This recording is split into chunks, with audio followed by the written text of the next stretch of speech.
O'Brien. Oh, snoochie boochies, everybody out there in the View universe. It's me, Jared Logan, with my sidekick, Joe O'Brien. Yo, buddy. Yo, bringing you another Glass Cannon Radio here on the Glass Cannon Network.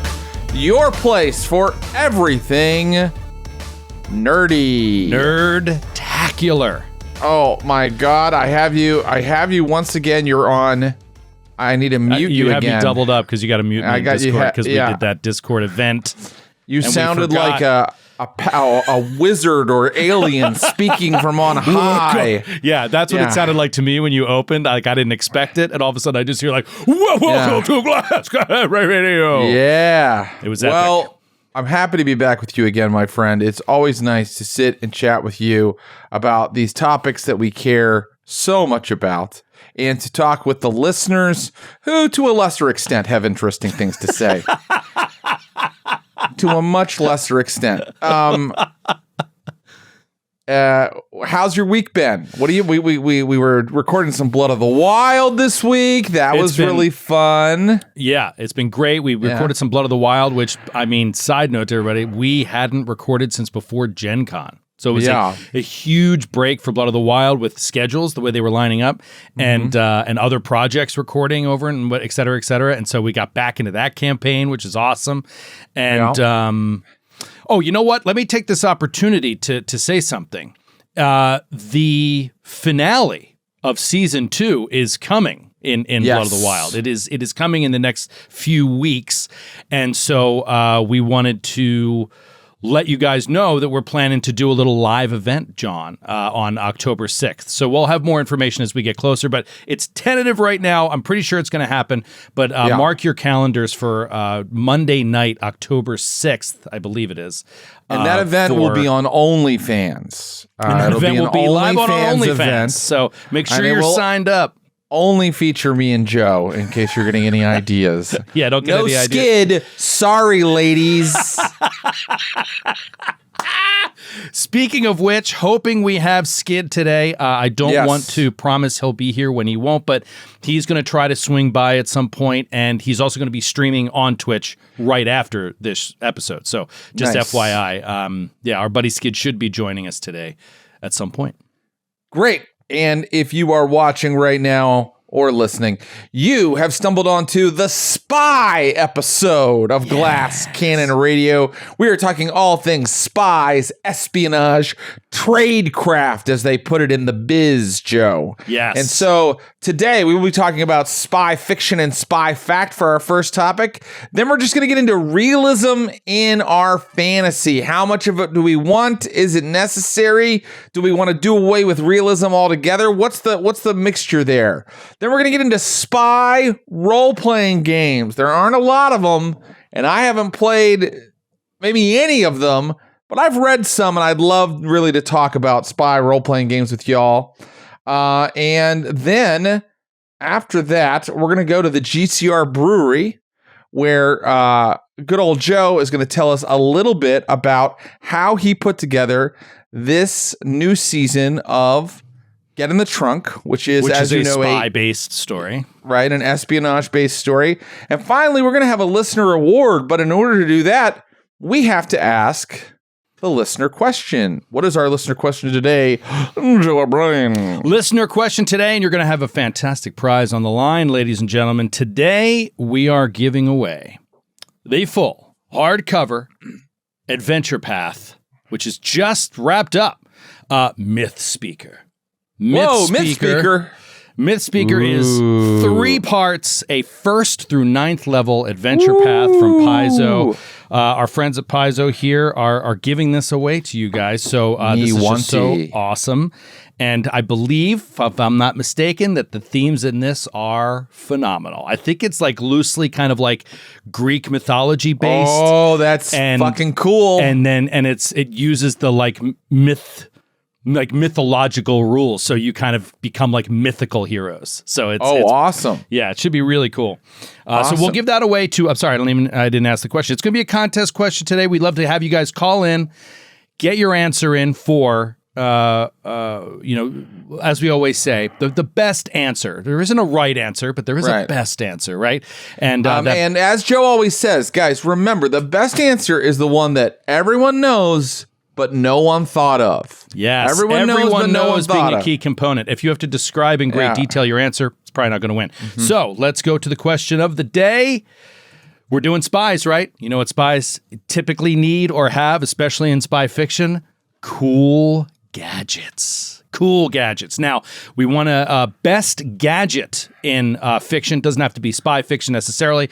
Can be science fiction, but any kind of fictional gadget. Could be fantasy if there's a gadget in fantasy. Yeah, it doesn't matter. Just a cool gadget. Give us a good answer for that, and we'll give you the prize. I'll start this one off. Jared, when we first came up with this question, I think you came up with this question, and what immediately jumped to my mind, and this is a big answer that I want to take off the board, so I don't have to vote for it. Great. I'm going to give you an example here, and this is not spy, this is sci-fi. I'm going to go with the tricorder of Star Trek. The tricorder is just, that could be a winning answer. So I got to make sure that we're not leaving that hanging out there. I feel like smartphones are almost all the way to tricorder. Yeah, they're getting close. They're pretty close. Like a lot of the things tricorder does, smartphones can do, but I love a good tricorder, of course. Do you have an answer for this? I'm going to take an answer off the board that is an answer I feel like a listener would make. So I'm going to go I'm going to say Inspector Gadget, like all of Inspector Gadget. I mean, he is a gadget. He's a gadget, and you said gadgets, so I'm saying all of Inspector Gadget. Okay. All right, all of Inspector Gadget is off the board. He's such a jerk. I wonder why our show's getting canceled. I wonder why no one listens to this. You just right now, 7 people are going, listener. Damn, that was my answer. Oh, man. Amazing. Real quick before we get into Spy versus Spy, I wanted to shout out Arita in Discord chat who said, Jared and Joe, I have a request for you guys. With the show ending, I really think we should take this opportunity to bring Lupita Nyong'o on as a guest. I really want to ask her about her knowledge of Pathfinder and what we can expect now that she's taking over Blood of the Wild. People are really excited about the news that Lupita Nyong'o will be replacing me on Blood of the Wild. I just want to say, I don't know if I was clear at the time. Inc. has not signed on that deal yet. And, right now, anything could happen. We need her ready to go by next week. So we'll see. But yeah, we'll Jared happened to mention in this week's episode, or was it last week's? Either way, it was this week's episode that Lupita Nyong'o, he's leaving Blood of the Wild, and he will be replaced as GM by Lupita Nyong'o. And then he said, and this really made me angry, especially when I was editing it. Then he said, listeners, this is not a joke. Like, double down on it. I was like, stop saying these things to people. It's gonna cause problems. Yeah. Well, it isn't a joke, though. Just to be clear, it's not. It's true that I'm leaving Blood of the Wild and that Lupita Nyong'o is taking over. Yes. Once the ink is dry on the deal. Understood. All right, let's open it up with Spy versus Spy. So we had gone back and forth a lot, but we know we wanted to talk about spy stories, but Spy versus Spy is, what does that mean exactly? And really, the framework for this is going to be kind of, and obviously we want you guys to call in, weigh in on it, is the idea of the fictional spy versus the factual spy, right? And of course, we can claim we know this or that about actual spies, but we probably don't know too much. But how do you enjoy or consume your spy fiction? Do you prefer more realistic, bureaucratic, non-action based spy fiction / based on a true story, or do you prefer Mission Impossible, right? Like kind of pulpy, fun, action based thrillers, lots of shooting, running through the streets, running over building tops, Casino Royale, James Bond, how do you like your spy fiction? Jared, you and I just, talked about this very briefly before the show about wanting to talk about spy stuff, and it sounded like you had not consumed a whole lot in terms of reading in this genre. Does that sound right? What are some of your favorite spy books? If you've read? I don't have any because I haven't done enough in that genre. I've done lots of crime fiction, detective fiction, sure, but I haven't really gotten into spy fiction. And so I'm very happy for you to school me. I do have one thing that I've read in the spy genre that I think is really excellent. Can I bring that up now? Absolutely. This is a comic book by Greg Rucka called Queen and Country. And Queen and Country was an indie comic book about the SIS, Britain's special service or whatever. And so they are spies. They are operatives that carry out assassinations and all kinds of covert activities. And it's just a comic book about the whole team, the superiors down to like the field agents. And it does get into the bureaucracy they deal with and interagency politics. Yes, but it also has those action scenes. And it's a comic book. Greg Rucka, if you don't know him, is just a phenomenal comic book writer who also did a lot of Gotham Central, which was a Batman comic book that was just about the cops in Gotham. Not about Batman, about the cops. That was awesome. Cool. He also wrote DC's Checkmate, which Checkmate is the DC Universe's like version of the CIA. Checkmate are like an international espionage organization. He wrote that as well. He's written a lot of really great stuff, but I think there's nothing he's written that is better than Queen and Country. So that's like the one spy thing I've read, but it's very much exactly in the genre. Very cool. Very cool. I have read a lot of spy fiction in particular, a little bit of spy fact. And I think that this genre, there's a lot that falls under it. And it can be anything from a John le Carré style Tinker Tailor Soldier Spy, which was not one of my favorites. And people will, always consider me to be a fake spy fan because of that. But that's just because at the time, I was probably early 20s when I read it. Yeah. And I was like, this is so slow. Like, I got to give it another try, now that it was during the same year, probably in the same year that I said Dune sucked. You know what I mean? No, totally. I only got through Dune the fourth time I tried to read it over the course of like 20 years. I was not a phenom at this stuff. In my 20s, I couldn't get into a lot of this stuff. Or I liked stuff that was like newer, that was like kind of speaking to right now, not like old stuff like Dune, when I was in my 20s. So the book that really launched me in this genre, I did read in my early 20s. I might have been like 19. And it is not particularly action-packed, but it is remains to this day one of the best books I've ever read. And I'm sure you've heard of this one. It is The Day of the Jackal. Yeah. That is an all-timer in the world of spy fiction. You've never read it, right, Jared? No. Is that Forsyth? That's Frederick Forsyth, which then opened up to me the world of Frederick Forsyth, who to this day I will say is my favorite spy author.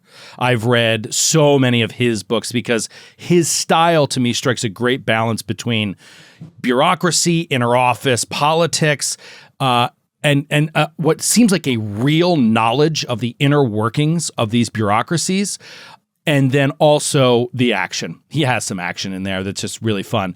But The Day of the Jackal is a fantastic book, Jared. I would put that number one on your list to try to like read a spy novel in a classic sort of fashion, because it is, broad strokes. The premise is very cool. It is the 1970s, and it is an assassination plot against Charles de Gaulle, who's the president of France at the time. And the plot, it just makes so much sense because it's interior. It's like the people within France that are furious that Charles de Gaulle politically is giving away territories in like Algeria that were taken during wars that these military guys fought in. And so they plan to hire a fictional assassin that is like a European, like a whisper on the wind, right? Like this name exists, but nobody knows who the identity of this famous assassin. And the Jackal.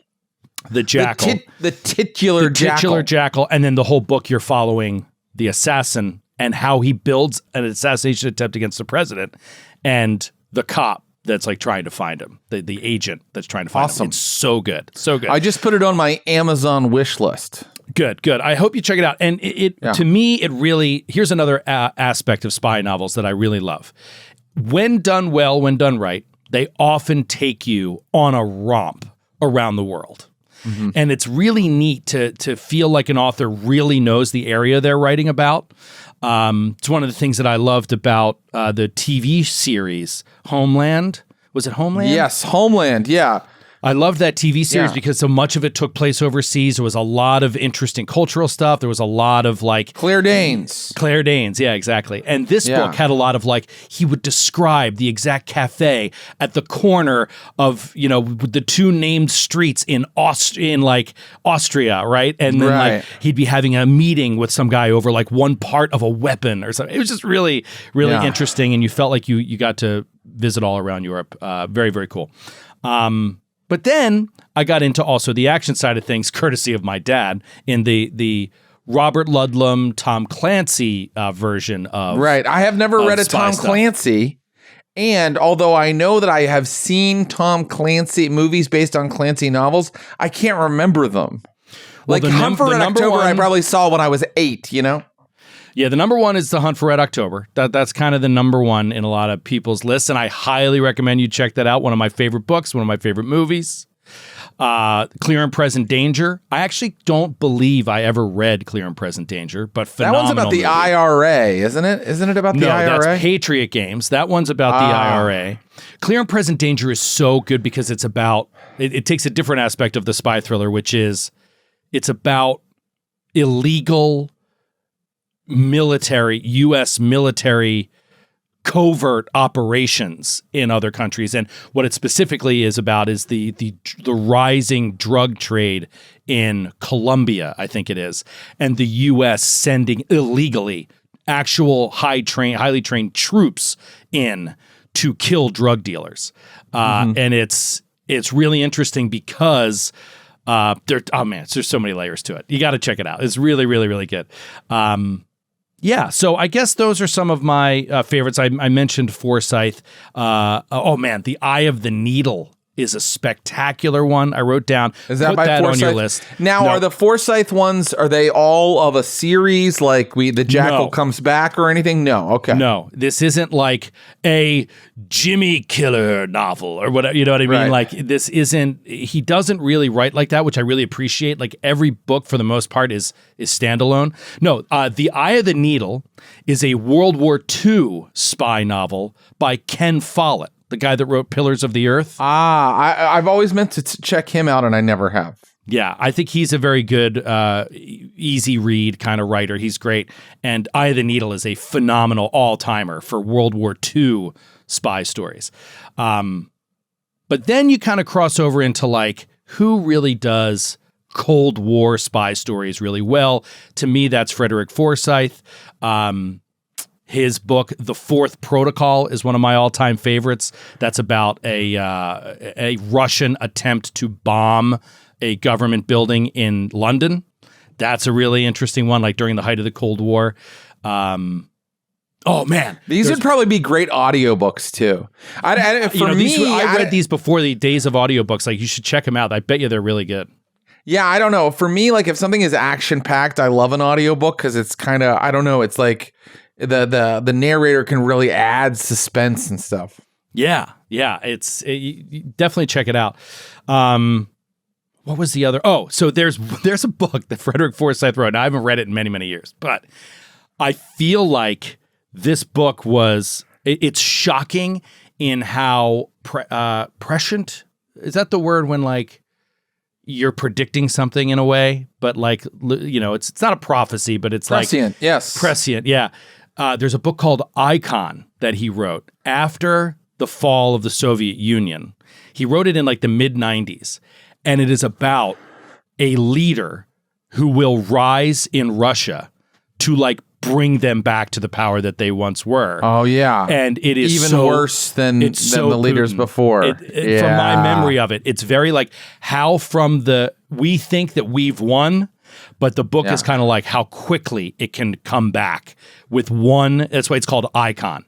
All you need is one leader that can unite people behind this sort of like Russian mentality to, carve out their place, take over their stuff. And it's a really terrific book. And it deals with British intelligence and this guy rising through the ranks of politics in Russia and them being like, how can we stop this? Legally. Yeah, I don't think we can. We can't. We got to send in an assassin.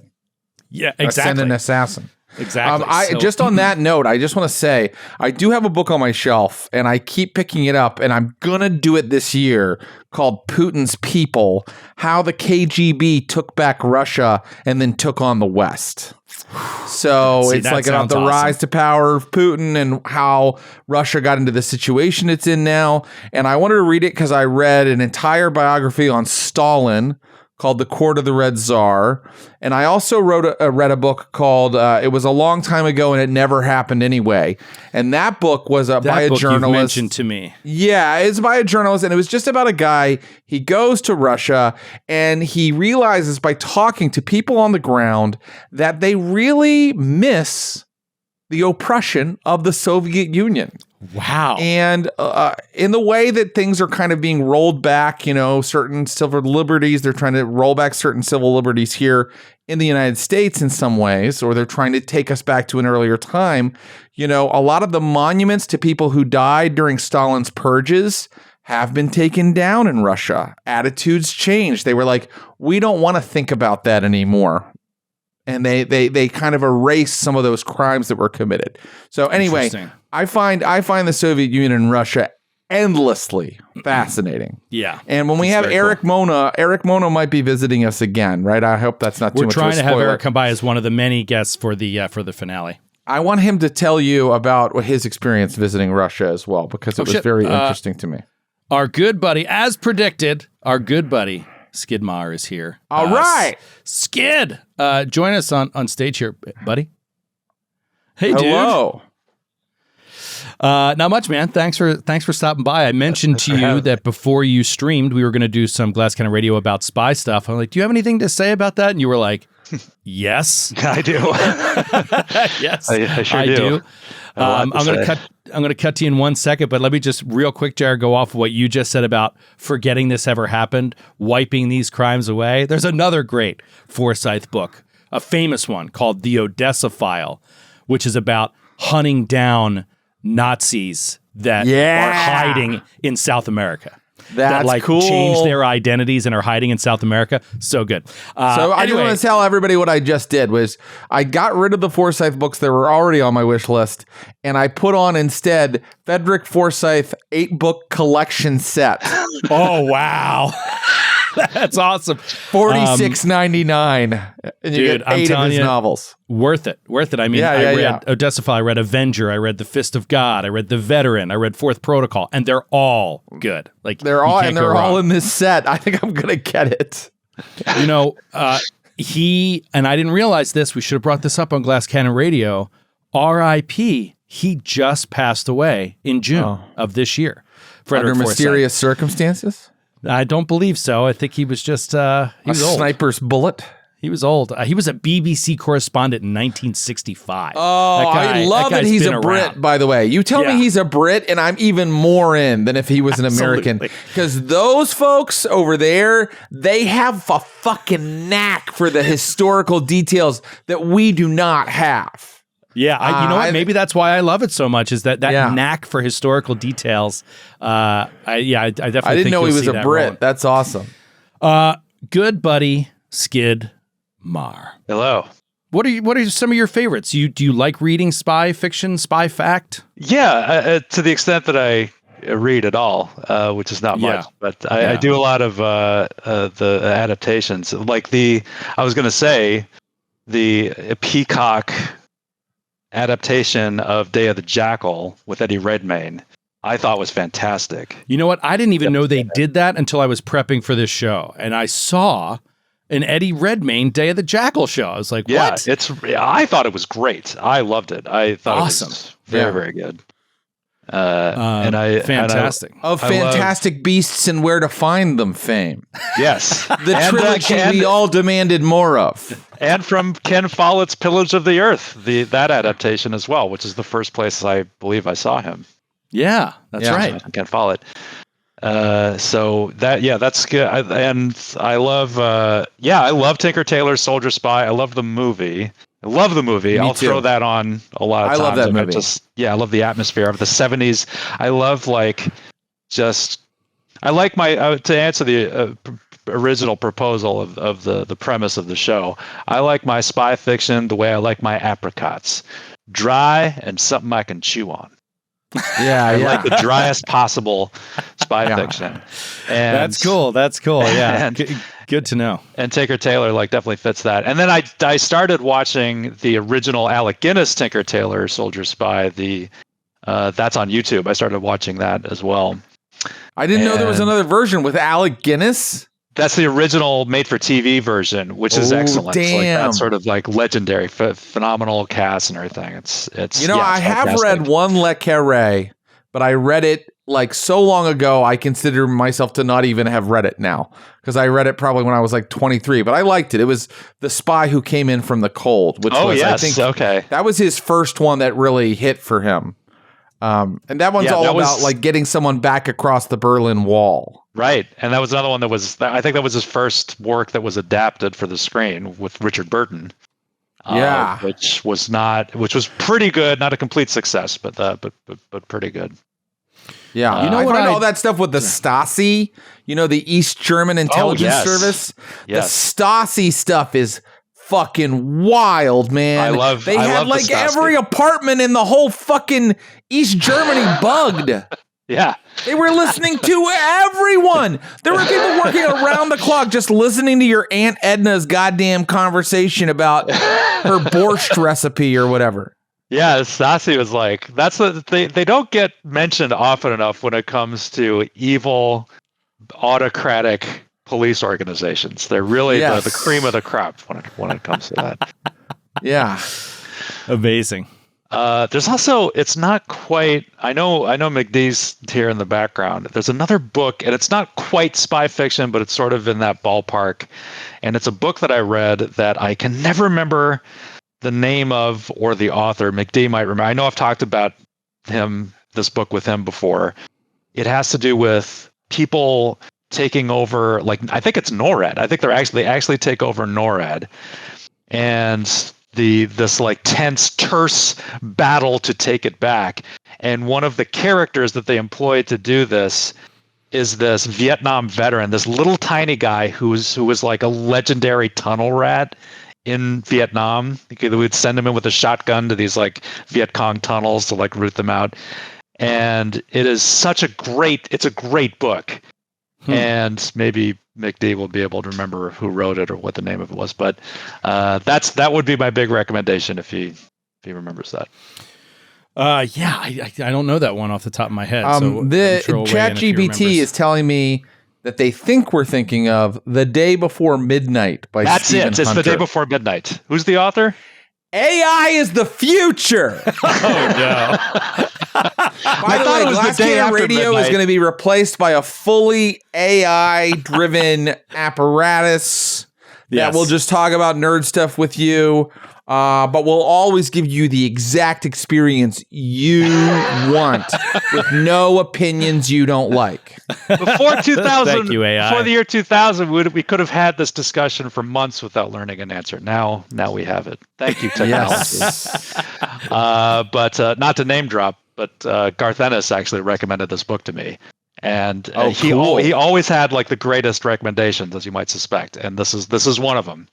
And it is really, it's hard driving, fast moving, a very quick read, great characters. Love that book. It looks fucking cool. We're going to go to calls here in a second, but I just wanted to, well, you know what? I'm not going to mention. I've got 1, 2, 3, 4, 5, 6.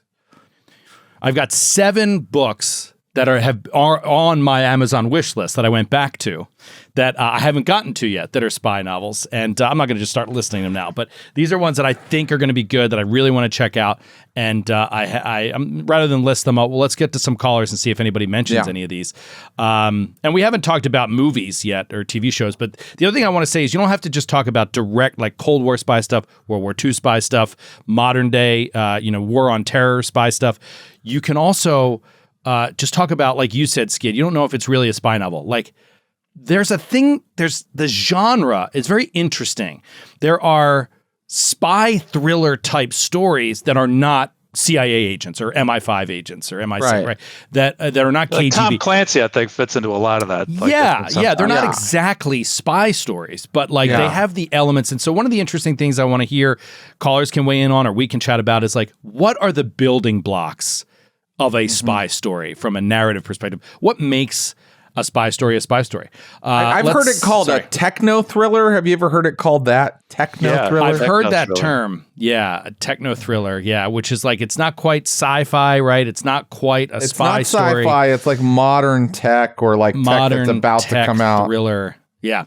Let's get Marco up here. I think Marco may be in Europe, so let's go immediately in our spy show European. Marco, are you there? Hi, guys. Yeah, I'm here.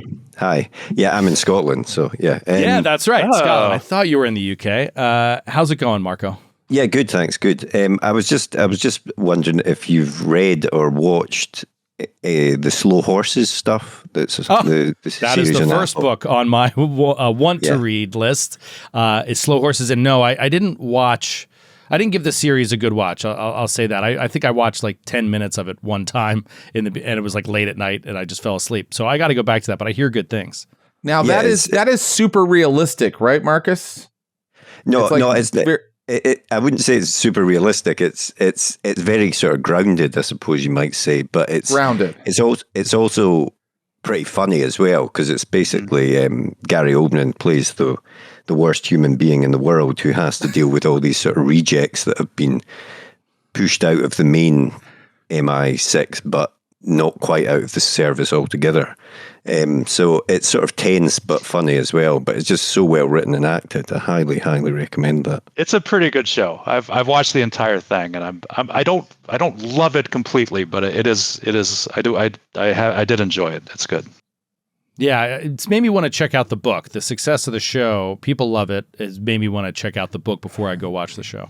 That's my Apple TV series I got to do after I do Foundation, because Verdukai keeps telling me to do Foundation. Like, last week, you got a mandate. Man. You got to do Foundation. I'm loving Foundation, especially these last 2 episodes have been great. Oh, really? I'm just starting.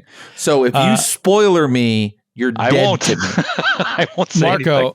Marco, before we let you go, give us a great gadget from any kind of gadget from fiction. What do you got?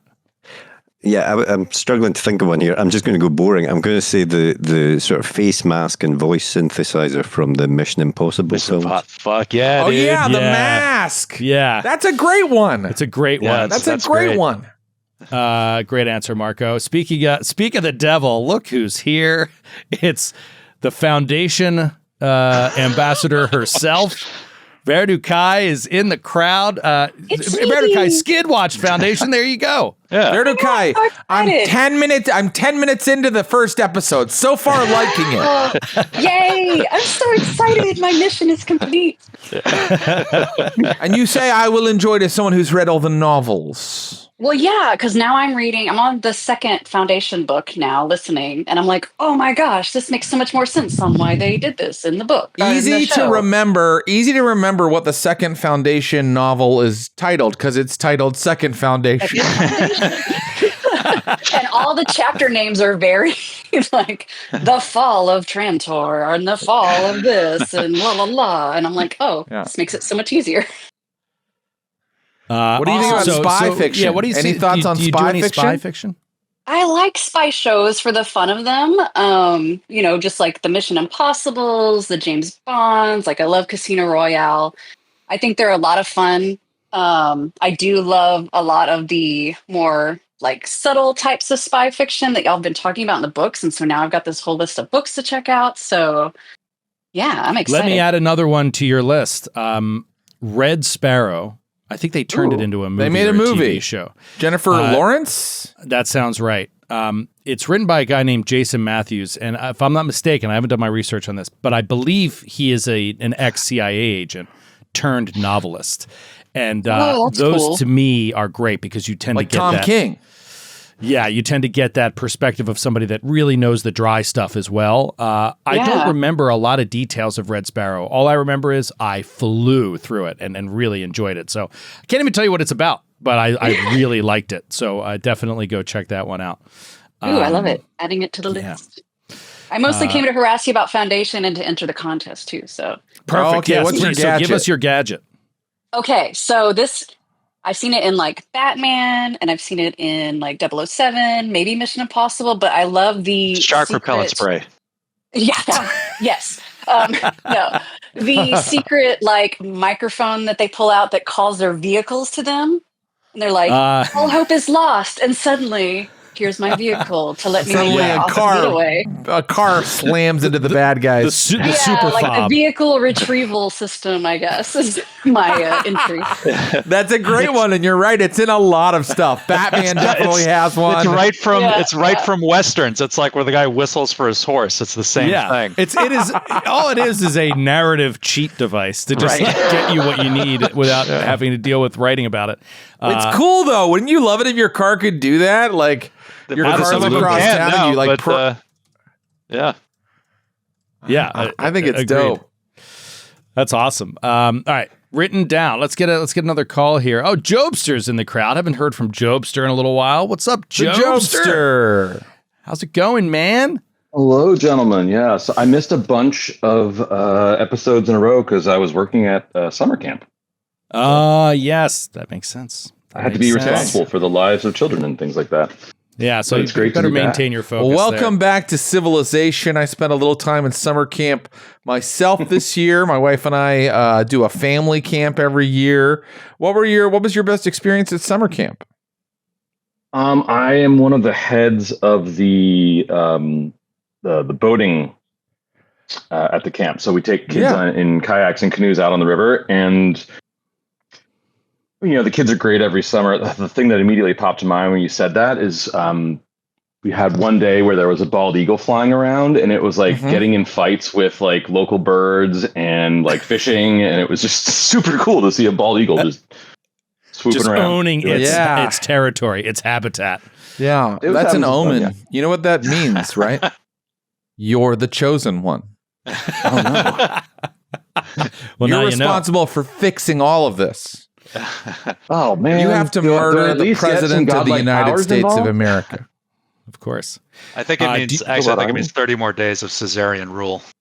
Pretty sure. Jobster, what do you got on spy? No, I think that's only if the eagle sees its shadow. All right. If the eagle doesn't see its shadow, then. What do you got on spy stuff?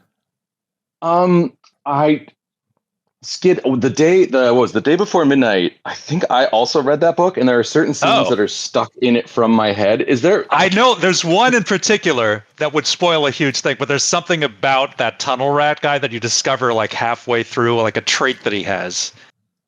I don't know if you know what I'm talking about. That wasn't what I was. Did they have to kidnap a welder?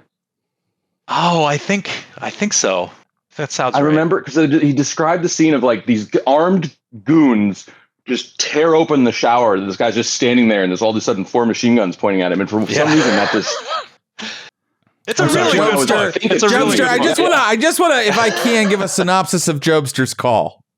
Hi, welcome to the Spy Show. Hey guys, I went to summer camp. Okay, we'll talk to you about that for a second. Jobster, what do you have on spies? Jobster goes, hey, was there a scene in that one book that Skid was unsure of where they like capture a welder?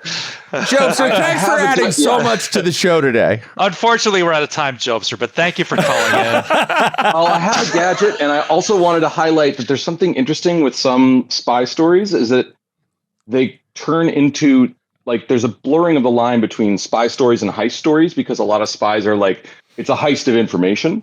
And I thought that was I didn't.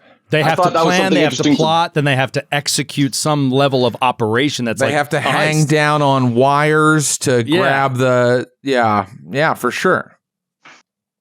Yeah. And then the gadget I have. Yeah. Yeah. Well, it's because you opened it up to the entire world of fiction. I think a really useful gadget is one that makes multiple appearances and has lots of uses. And the Doctor's sonic screwdriver is kind of the classic example of that. Great one. Well, it's a great gadget. Yeah, it's a great one. It sort of has an amorphous set of abilities. It's another huge like plot cheat device. That's what it is. Right. Yeah. Right. These doors are maglocked. It can unlock doors. It can fix computers. That is a great answer. That's basically exactly what we're looking for. So nice work there. I'm sorry. I want to get this book right. It's called what? The day after midnight? The day before midnight. The day before midnight. And who's the author? Stephen Hunter. Oh, dude. Okay. Stephen Hunter, I have read. You have. So there's a book. I can't remember the original title. I think it's Point of Impact. So Stephen Hunter. I read that too. Yeah. So that became the movie Shooter. Yes, I did read that. That's a great book. Yeah. The book is way better than the movie also. Yeah. So what's his name? Mark Wahlberg. It became a movie called Shooter with Mark Wahlberg. Point of Impact. Oh, it's so good. So good. You got to write this down. I'm the shooter.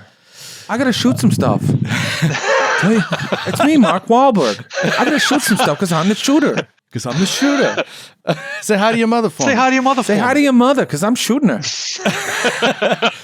Anyway, the reason that I have such fond memories of this book is because in the world of book recommendations that would go back and forth between Nick Lowe and I, like Nick Lowe was very rarely giving me like an action thriller book. Like that's not usually his style. Well, he and a bunch of his buddies in college were obsessed with this book, Point of Impact by Stephen Hunter. And Dave Woody loves it. And he was like, you got to read Point of Impact. So I read it and I absolutely loved it and flew through it. And every single person I lent it to loved it. It's just such a fast, awesome read. It's really great. And that's Stephen Hunter. And I never read anything else by him. So The Day Before Midnight, I'm psyched. I'm putting this on my list. You will love this. Yeah, if you loved Shoot, like you'll love this book. It's great. Oh, for now. I'm not even going to wish list it. I'm adding it to my cart. All right. So let's get back to calls here. These calls are great. I want people to weigh in on spy stuff here. What's a book I haven't read that I need to read? What's a TV series I got to watch? TJ Hansel. What's up, buddy? Hey guys, how's it going? Going good. Great. How are you? Going great. How are you? Good. I was thinking one of my favorite spy movies was Robert Redford and Brad Pitt, Spy Game. Spy Games. That's the inspiration behind the title of our third segment. Is it our third segment? Yeah, our third segment. It's just Spy Games. Yeah, it's just Spy. I love Spy Game. And the reason for it is like I really like the kind of grounded like espionage type stuff, and just toward the end, like how Robert Redford's retiring and he uses all of his acumen and inside contacts to pretty much subvert the CIA, and no spoilers, but do his thing. Can I say another aspect of spy stories that I think you don't find in a lot of other fiction is the betrayal. There's always always a betrayal. Often a traitor. Yeah. There's paranoia, a mole. There's always a mole. Yeah. That's what Tinker Tailor's all about. Just finding the mole. Yeah, exactly. Yeah. Yeah. I will say too, the movie Spy Game features very heavily in the creation process of the movie The Room. Oh. If you ever read The Disaster Artist, there's the movie Spy Game is mentioned frequently and prominently for various reasons. So yeah. Huh. I did not hit her. I did not. She did not star in Spy Game. TJ, give us a great gadget. You could win the full adventure path of Myth Speaker. I went back to spy stuff again. I know there's the sonic screwdriver's an omniscient tool, whatever, omnipotent tool. I really loved the briefcase from Russia with Love. What does that do? I don't remember. So it was so simple. It had like the extended like knife that popped out. It had the special lock that if you didn't do the lock right, it released a stun gas. It had like Swedish kroners, like the gold coins just like embedded in the thing. It had like an extra, it just felt so practical and so actually usable as a spy tool. I like tried to make one when I was like in middle school. I loved it so much. Like, oh, that's cool. I love your obsession with this gadget. That's awesome. Yeah. Great. Thanks for the call, TJ. Always good to hear from you. Up there for me for best Bond movie too. from Russia with so Love. let's talk about Bond for a second. So I am not a Bond guy. It's kind of criminal not talking a lot about James Bond in this segment or on a show like this. And I blame my dad.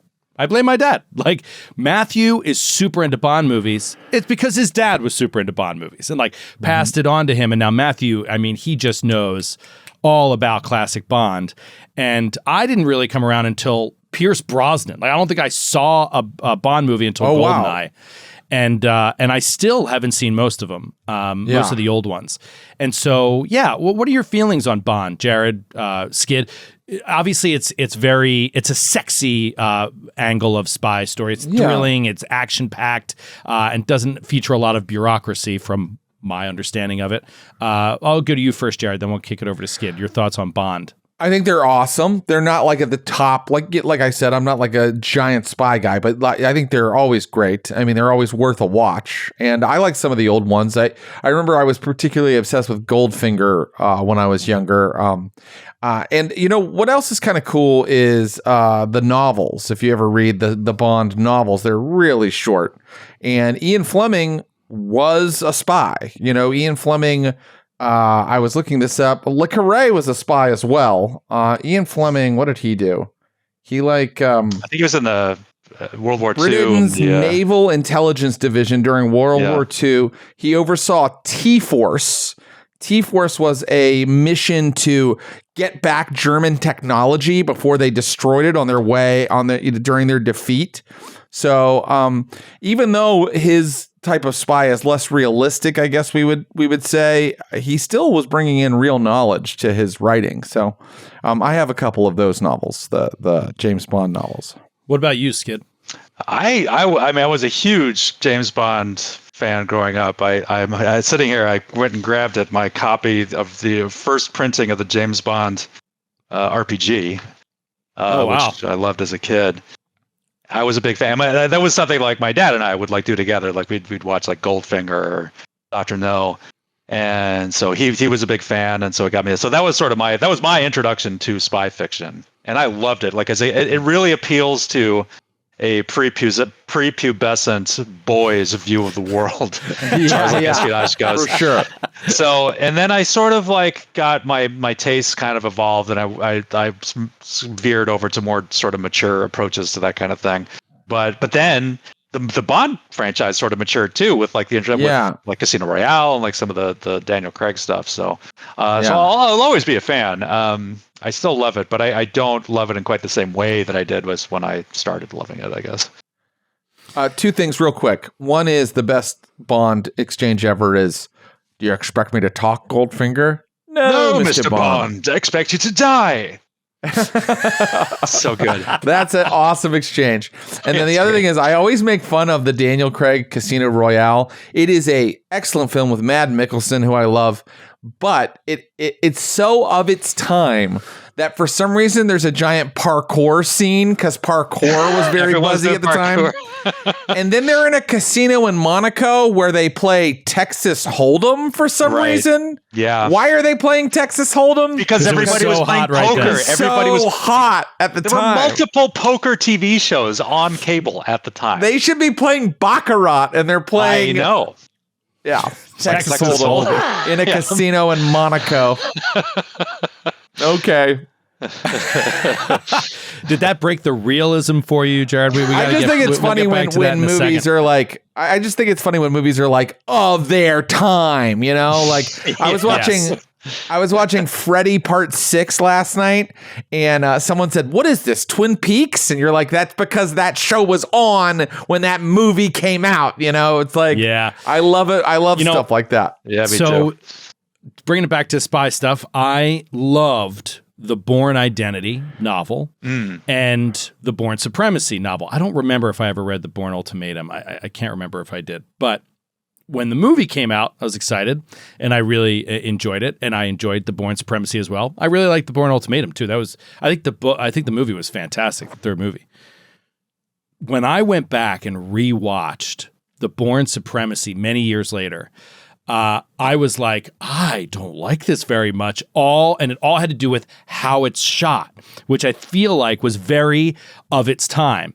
It had a lot of shaky cam, like quick cuts. It was a lot of like the camera's like a guy's holding the camera in a car during the car chase. And that's like the way that it felt. And I remember at the time being like, this is so cool. This is so different. But I feel like from a cinematography perspective, an editing perspective, that was very of its time. That's Doug Liman's influence, right? He was the director of the original Bourne Identity. You're talking about The Supremacy? Was that Paul Greengrass? Did Paul Greengrass direct that Maybe one? Greengrass did. He did some of the later films. Yeah. And then, we're talking that 2000s style, Joe, that shaky the cam was herky-jerky camera, quick cuts. Herky jerky was the style at the time. I kind of really love that stuff. And I think the Bourne movies are so awesome. And I remember watching the first one in the theater when I was in college and being blown away by the car chase that takes place in little cars on like little cobblestone streets in Europe. I thought that was the shit. I loved that. Little car chases are amazing. And Mission Impossible took the note, and they stole it for I think it was The Last Reckoning, or maybe it was the one before. But there is a little car chase over small streets. Dead Reckoning Part 1. Yeah. I'm not seeing. Wow, that's so weird. On IMDb, I don't see a director or writer for the Bourne Supremacy. You know what else might be a major factor in spy stories, and James Bond does this better than anybody else. Incredible exotic locales. You know, like globe hopping, right? Yes. That's what I was saying earlier with the Foresight thing. It's like you're talking about the way they make buns in Germany at like a bakery, right? Like you feel like you're on these journeys, but then also, these beautiful landscape, right? The Alps. There's always some shit in the Alps in spy stories. Right. What's cooler than a gunfight? What's cooler than a gunfight on the streets of Los Angeles? A gunfight in the Alps, a gunfight on the streets of Istanbul. Like that's or East Berlin or something. That's the romance of it. That's where it like really grabs me, is that romance. Like it's awesome. I'm gonna bring a call up here. I'm gonna bring our friend Toby up here. I just mentioned Germany, and that was a coincidence. Toby, you are German. Are you in Germany now? I am in Germany right now. I'm half German. Wow, thank you so much for calling in, buddy. Anytime. I wanted to mention you had a comment that came up in our pre-show conversation. Does Glass Onion count, like in this realm at all of spy type stories? And it's a murder mystery investigation kind of thing.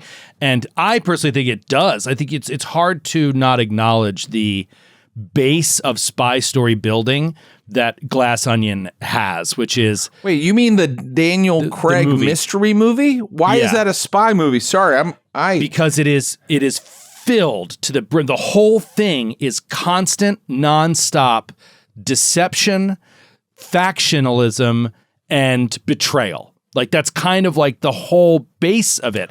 Murder mysteries can have you can go around town, but I got to interview this person, I got to interview this person. The way that it was all contained within this one spot, and you didn't know who to believe, what series of events as told by whom were trustworthy or not. I feel like it had a lot of the basic elements of spy narrative. No, I'm sorry, you're both wrong. Yeah, that's a whodunit. It's more like Agatha Christie. It feels more like an Agatha Christie story than anything. If you have a betrayal, that doesn't make it a spy story. You could argue that a detective has to have some spy-like skills, but I wouldn't call that a spy movie. Yeah, but I think they're distinct genres. I don't think they're similar. They're similar in some ways. But there are two genres where you can pull from real life more than you can pull from real life for fantasy or science fiction, right? Like you can base your stuff on true stories if you're doing detective or spy fiction. But the Glass Onion, Joe, you're absolutely wrong. I can't believe you said all of that.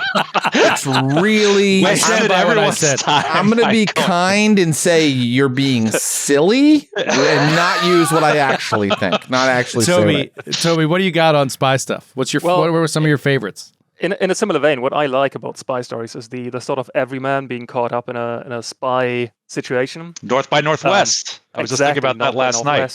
Great story.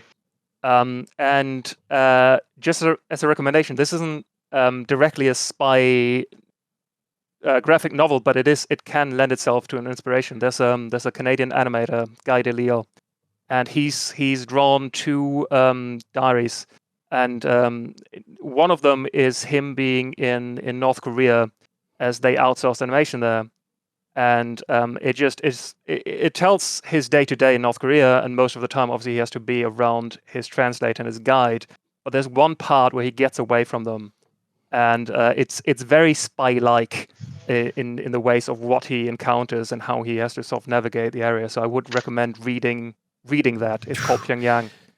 Oh, wow. You inspired me with this. I'm not sure if this is exactly what the story is you're talking about, but another great element in spy stories, like the spy that came in from the cold, right, is like the spy that's cut off or the spy on the run. Yeah. Right. Very interesting stories, like when they can't trust anyone. Born Identity, right? Like even the people you work for, you don't know who you really work for and all that kind of stuff. They're cut off from their support systems. All they have to rely on is their own resourcefulness.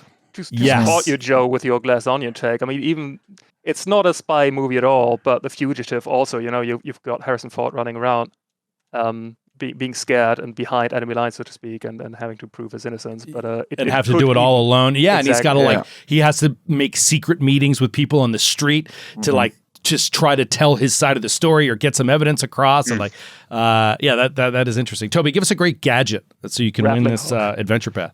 Grappling hook. Grappling hook. Grappling hook. Classic. A classic, especially of spy stories and infiltration. Comes up thank you, in Toby. everything. It does. Everything. Rorschach had one. Yeah.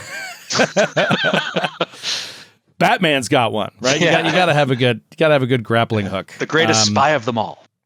Well, we've spent an hour on spies. Yeah. And, obviously, how will we I ever just get to the rest going. of the show? We got to talk about other stuff, but we'll sprinkle in spies as we go. Of course, we'll sprinkle in gadgets as we go. Let's keep it moving. I just want to mention a few things before we move on here, and these are books I want to read that I haven't, that I would recommend because lots of people out there recommend them. There's The Sympathizer, which is a little bit more recent, 2010. That won the Pulitzer Prize at its spy novel. I really want to check that out. Red Widow by Amakatsu. This is another one, sort of like Jason Matthews. This is written by a former CIA agent, which I love that kind of stuff. American Spy is about an FBI agent. This one's written by Lauren Wilkinson, and that is like I haven't read one yet that I've really loved that is about an FBI agent doing espionage stuff in America. So I'm really curious to check that out. And then a much newer one, Damascus Station. I don't know if you guys have heard about this, but it's by a guy named David McCloskey. It's from 2022. It's supposed to be really good. Damascus. Cool. And anytime they use the word station in spy novels, I'm in. I'm interested because you're talking about operating on foreign soil as U.S. operatives. I love that kind of stuff. Totally. Love it. So anyway, just wanted to mention those real quick. Let's get on to our next segment and talk about, this is a little bit of a nebulous sort of kind of hard thing to nail down. And I'm glad you're here for this as well, Skid. But we wanted to talk about, what a lot of people say about James Bond is like, oh, it's great, it's entertaining, but it's nothing like being a real spy. Right. And obviously you could say that about Mission Impossible movies and stuff like that, but I love these things. They're fun, they're entertaining. How do we take that concept and talk about it in our role-playing games, especially our fantasy-based ones, where, what is the level of fantasy and how do you set that that allows you to enjoy the game the most, and how are those borders kind of created? Jared, do you have any initial thoughts on this concept? It's kind of a hard concept to wrap your head around. Yeah, so I have a couple thoughts, which is, with realism, you're talking about setting or, the fiction, and then you're also talking about maybe how well the rules simulate realism, right? And I personally feel most players probably don't really want realism.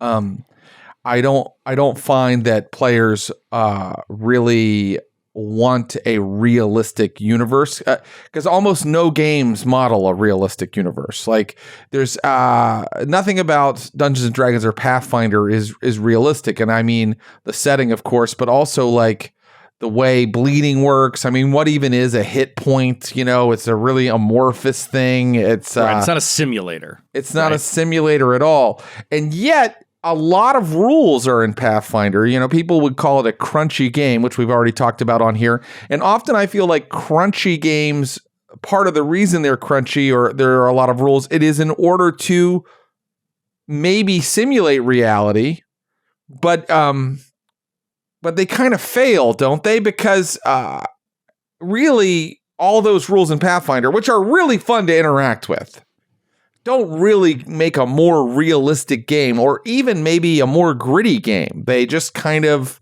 are a system that's fun to interact with and memorize and master. I don't know. That's my initial thought. What are your thoughts, Skid? Do you feel that you're GMing Pathfinder 1E right now, as well as you just got done a campaign 2E, or you're about to be done it here in a couple of weeks when it airs? What are some of your thoughts on these RPG systems trying to simulate? What are they trying to simulate? A fantasy, a basic reality, no reality at all? What do you think? I think for the most part, I think most of these games are providing a framework for a more high fantasy, high magic kind of environment. Yeah. And my preference is for the opposite, generally. And it's like something the source of my constant whining. What I want really is a physics engine that feels real to me, feels grounded. I prefer fantasy worlds in which magic is very special and hard to acquire and has a cost to using. That's sort of what I'm always on the look for. And when in my head, like, I have to kind of twist the rules and the world that I'm given around my sort of preferences to make it fit close to something that I want. But yeah. I mean, it's actually a function of a game line that it's going to veer away from exactly what you prefer, Skid, because a game line has to add more creatures, more classes, more powers, abilities, spells. So even if it started kind of low magic, eventually it kind of eventually expands. It's like sort of power creep, fantasy creep. It's like fantasy. Yeah, creep. Yeah, for sure. Yeah, and I do like that stuff too, but it's like my preference is for the other lower fantasy kind of environment. Yeah, I think that's kind of, I guess that's my preference too. I mean, I don't necessarily need low magic. I like having magic, and I don't necessarily need to have a cost to it that's that hefty. I love those kind of stories, of course, but I do find myself sometimes, and you guys know this from the way that I'll nitpick on stuff sometimes, is because I'm always kind of seeking that grounded realism in terms of the physics engine of what we play. You want to say, I want to jump, I want to climb up that cliff and, get up there and have my weapon ready and swing and stuff. I love getting into the ticky-tack of the action economy for that kind of stuff. Like, you have to have two hands to climb, and then you have to grab your sword and blah, blah, blah.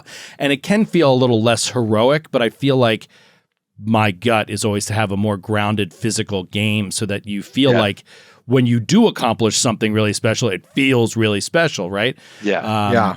Totally. I don't know. I always struggle with that comment, that general comment of like, we're playing in a fantasy world. Like, why couldn't this happen or that happen? But there have to be rules. There have to be limitations. As a catch-all. Slippery slope, right? So exactly. There is a guy named John Wick, not the action hero. He's a role-playing game author who wrote Seventh Sea and a bunch of other games. And on his YouTube channel, he interviews, I can't remember, another role-playing game designer who was famous for having a game he would run at cons that was hyper-realistic, where making sure that you sheathed your weapon before you started climbing down a ladder was very, very important. And the joke that they had about his games is that the monster didn't kill you, the ladder did, because there was a famous moment where a bunch of people were walking down a ladder and they weren't careful enough, and someone messed up their roll, and everybody ended up falling down this really high ladder, and some of them ended up dying. So, that is a way to go, and I mean, that almost borders on farce, but if we look at fiction, if we look at like novels, like often you'll see scenes where it's really suspenseful, but it's just about someone climbing, I think of all things, Deliverance, where he has to make that long climb and it's so tense, making those things difficult and high DC rolls, even for very skilled people. If you can build that suspense right at your table, the use of reality can really add a whole other, dimension to your game. But then, you'll look at the Pathfinder rules and be like, oh, I just fell 30 feet and landed on my back, and you just pop up and you're ready to fight the next round. Especially if you're higher level, it's like, well, I've lived longer, I'm older, and I have more experience, so a 40-foot fall doesn't kill me anymore. That's right. That's the thing. It's like you can't think about it too much. Right. You can't think about it too much. You can't. And I'd like to be able to think about it. Yeah. So I don't know. I tend to think, that realism is not really a product of rules. It's really not. It's more of a product of tone and mood set by the GM and the players. Yeah. And we can play, Galarian is never going to be a low magic world. There's just no Pathfinder adventure path that is gritty or realistic. It's just not setting wise. But you can kind of play it in a mode with how you describe things and how you make NPCs react that feels a lot more grounded. And I do appreciate that kind of tone and mood more than, and people know this, more than like a whimsical tone. I know that about you, yeah, for sure. You're the most anti-whimsy person I've ever played with. I hate whimsy, and I snuff it out whenever I get the chance. And I love that about you. I also want to. Sorry, go ahead, Skip. I also want to commit seppuku on whimsy, as if I were whimsy. Let's bring some callers in. Let's see what you guys have to say about spies, about realism in your fantasy games. Can Misery, I hope I'm pronouncing that right. Why don't you come up and join us? Yeah, you pronounced that right. Perfect. Have you called in before? I have. I was the guy who recommended some books for an obscure obsession. Oh, okay, nice. Well, cool. Thanks for calling in again. What do you got? I remember it, of course. Yeah, welcome back. Stuff or reality stuff. The thing with reality in games is, you're right. You're never gonna have somebody's going to fall out of a flying pyramid and just bounce off the pavement and be fine in games. Right. But your world needs to make structural sense within itself. Right? Like Star Wars, you have lightsabers. It produces the power of a nuclear explosion to cut through a door. But, it's always consistent. And in all honesty, like, my players aren't really looking for realism. Like, they want to be able to do the stuff you see in action movies where, like, they grab onto a rope and they swing up onto the second floor and stab a guy and all that. Yeah, it's so funny how often we could come back to climbing. Like, climbing is such a point of irritation for me on so many levels. It's a realism hotspot. It really is, because like so many people don't seem to care at all about how climbing is different from walking. They think it's the same thing. So they'll be like, oh, if I pass my climb check, I'll just skitter up that wall at the same speed that I can walk around. It's like, no. But on the other hand, the way the actual rules make it feels a little simulation-y, right? You can go 5 feet, and on a crit, you can go 10 feet or whatever it is. And it's like, this is undoable, especially like in a combat, it's not fun at all. It's realistic. Like, I can't fight a griffin while hanging off a wall by my fingertips. That's not going to happen. Can Misery, what I think of when you say all that, like, you want people to be able to swing on like a tapestry up to the second floor and attack, like the players want to do that. I always want to let my players do that stuff too, because it's cool and it feels like a movie. So I try to let them do stuff like that. But what's so funny is sometimes I'll have a player who doesn't get it, and they're in like realism mode, and they're like, another player will be like, I swing from the tapestry up onto the balcony, and my one player, I have this guy in all my games, he's just like, that's not going to work. You're going to take penalties to your check. You're not going to be able to do it. And I'm like, will you shut the fuck up and let the other guy do what he wants to do? And it's like, as a GM, I feel like I give breaks to people if they're trying to do something cool or exciting. But you could be surprised that your players have different expectations in terms of realism. Yeah, or not just expectations, but different definitions of what is and is not possible. Yeah. Somebody can very easily be like, oh my, well, of course I could scamper up this wall with a sword in one hand and in full plate. and another person would be like, no, you can't. Like, and different GMs, some GMs would allow it and some GMs would make it really hard, Right. It's interesting, though, when you're talking about realism versus fun, right? Like, because it's also not fun to grind an encounter to a halt with climbing 5 feet per round and stuff like that. So if finding a middle ground is definitely important. Yeah. Go ahead. And players hate doing accounting. Like, we were making jokes about, the accreditations of Apodar being the next adventure path, because everyone wants to do taxes. But also stuff like the counting arrows. Like, who gives a shit? You have arrows. You're an archer. Right. I'm not going to nickel and dime you for 6 goddamn arrows. Right. But then on the other side of that argument is like, man, what a cool gritty element. If you want to keep track and your table wants to keep track and your GM wants you to keep track, it's a very cool element to be like, this is my last arrow. In a fight, it raises the stakes. It makes everything a lot more fun in its way. But it can also be. But in an adventure where maybe you're like doing like survival, like if you guys were counting arrows when you were doing when you woke up in the asylum in Adventure Path name is escaping me. Yeah, Strange Aeons. Strange Aeons, right? Like, sure, count arrows there, but if you're constantly working out of Absalom or something like that, like, you're going to be able to a place where it's easy to obtain them out of the bar, right? Yeah. Believe me, man, I've been in that situation where as a GM, where I've just hand waved ammunition in general, where I'm like, I don't want to deal with it. But there's two sides to that coin as well. Cam Misery, give us a good gadget. Enter this contest. A definite classic in spy movies is the oil slick that comes out of the back of the car. Oil slick. Yeah. Great one. Just right? Like in everything from like Cars 2 to Bond movies to everything. Spy Hunter, the arcade game Spy Hunter made good. Yes, the arcade game Spy Hunter. That's great. Get rid of your pursuers. Okay, awesome. Let's take another call here. Let's get Zarin up here. Zarin, am I saying that right? Maybe not. Zarin. I think you've got a mic situation. Yeah, I saw you mute and unmute, but your mic is just not coming through. So work on that and come back on. We'll get you on. Moss Ben, join us. Yo, Torn? Is your picture ripped torn? Yeah, from the Men in Blacks. Zed. Awesome. Right. Speaking of I spies, was thinking of him from the Larry Sanders Show. Huge laughs, Hank. Huge laughs, Larry. Also great.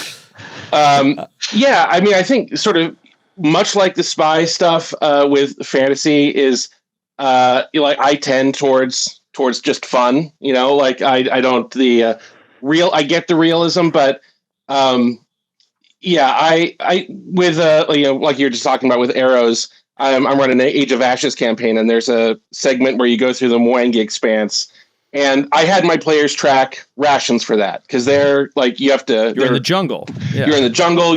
They're rolling from malaria, but like they go to Ravenel, which is just fantasy France, and they're fine. They don't have to worry about that.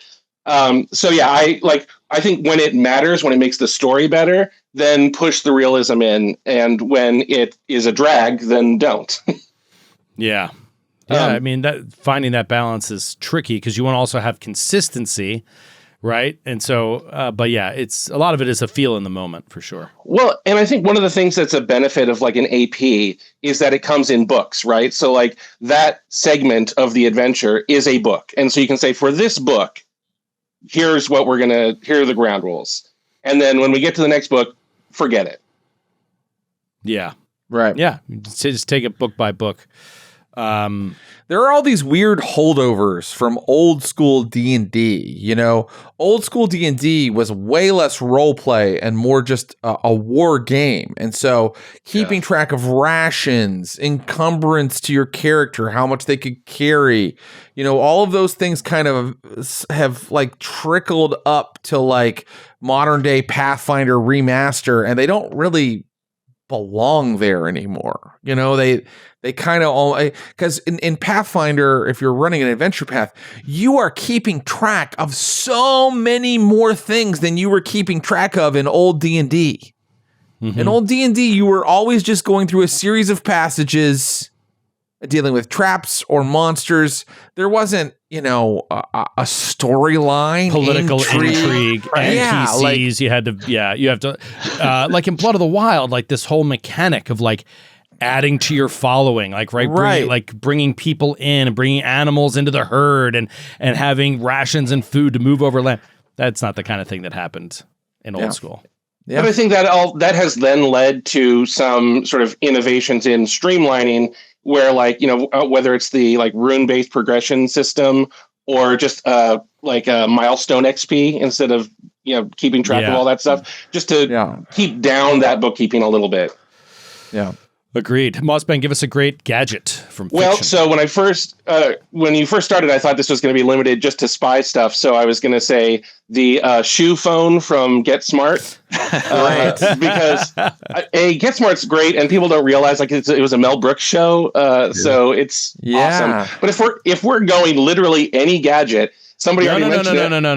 No. You gave an answer. You gave a gadget. You can't give two. It's a contest. I don't know why people always call and go, well, I have one answer, but do you want to hear my other answer? We do not. Oh, my shoe phone answer was when I misunderstood the rules, but okay. You didn't misunderstand the rules. You had a great answer. Your answer was fantastic. Good job, let it go. Well, thank you. You're welcome. You're welcome. The reality is you must have had two really good answers. Because you're taking it off the board for other people.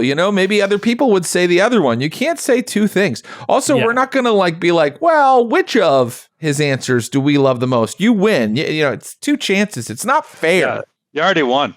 Oh, can I say real quick? Yes. Before we move on, because you mentioned Rip Torn. So one of my favorite jokes from the Larry Sanders Show was when they had an animal guy coming on the show with a bunch of spiders, and Larry's super nervous about it. And Rip Torn comes up and says, "Don't worry, Larry. The spiders are real." I just thought it was the funniest fucking joke. Don't worry, Larry. Huge laughs, Larry. Rip Torn's the best. Let's talk spy games, because who knows how long that could take. And this is really what I wanted Skid to weigh in on, because Skid, I believe, if I'm not mistaken, that you ran one in Vegas. Is that correct? Did you run an espionage RP? Which one did you run? I ran the original Top Secret. The original from TSR. Top Secret. Yes. So talk to us about that. What are some of the basics of that game, and do you recommend that that people use it and try it if they want to play an espionage game at home right now, or does it not age well? How did you feel that experience went? I had forgotten, or I didn't realize from my memory that it is one of the most complicated rule systems that's ever been devised. And it really is like a true simulationist goal, which I really did appreciate. So it took me a long time to kind of drill it for myself. And because the thing is, you're running it in this situation, no one else is going to know it. So I have to know everything. So I went through and I just I drilled and drilled and drilled, and I ran practice combats with Samantha and everything. And I finally got it. So, but it's but they have everything. It's just measuring the caliber of bullet you have versus how far your target moved last round versus how far you moved this round, and all there's just tons of modifiers and all this stuff, which I did really like. I think we had a really good time. I think the people who played it with me, I think we had a really good time, but I would be aware going in that you'll have a lot of work to get up to speed to be able to do it justice.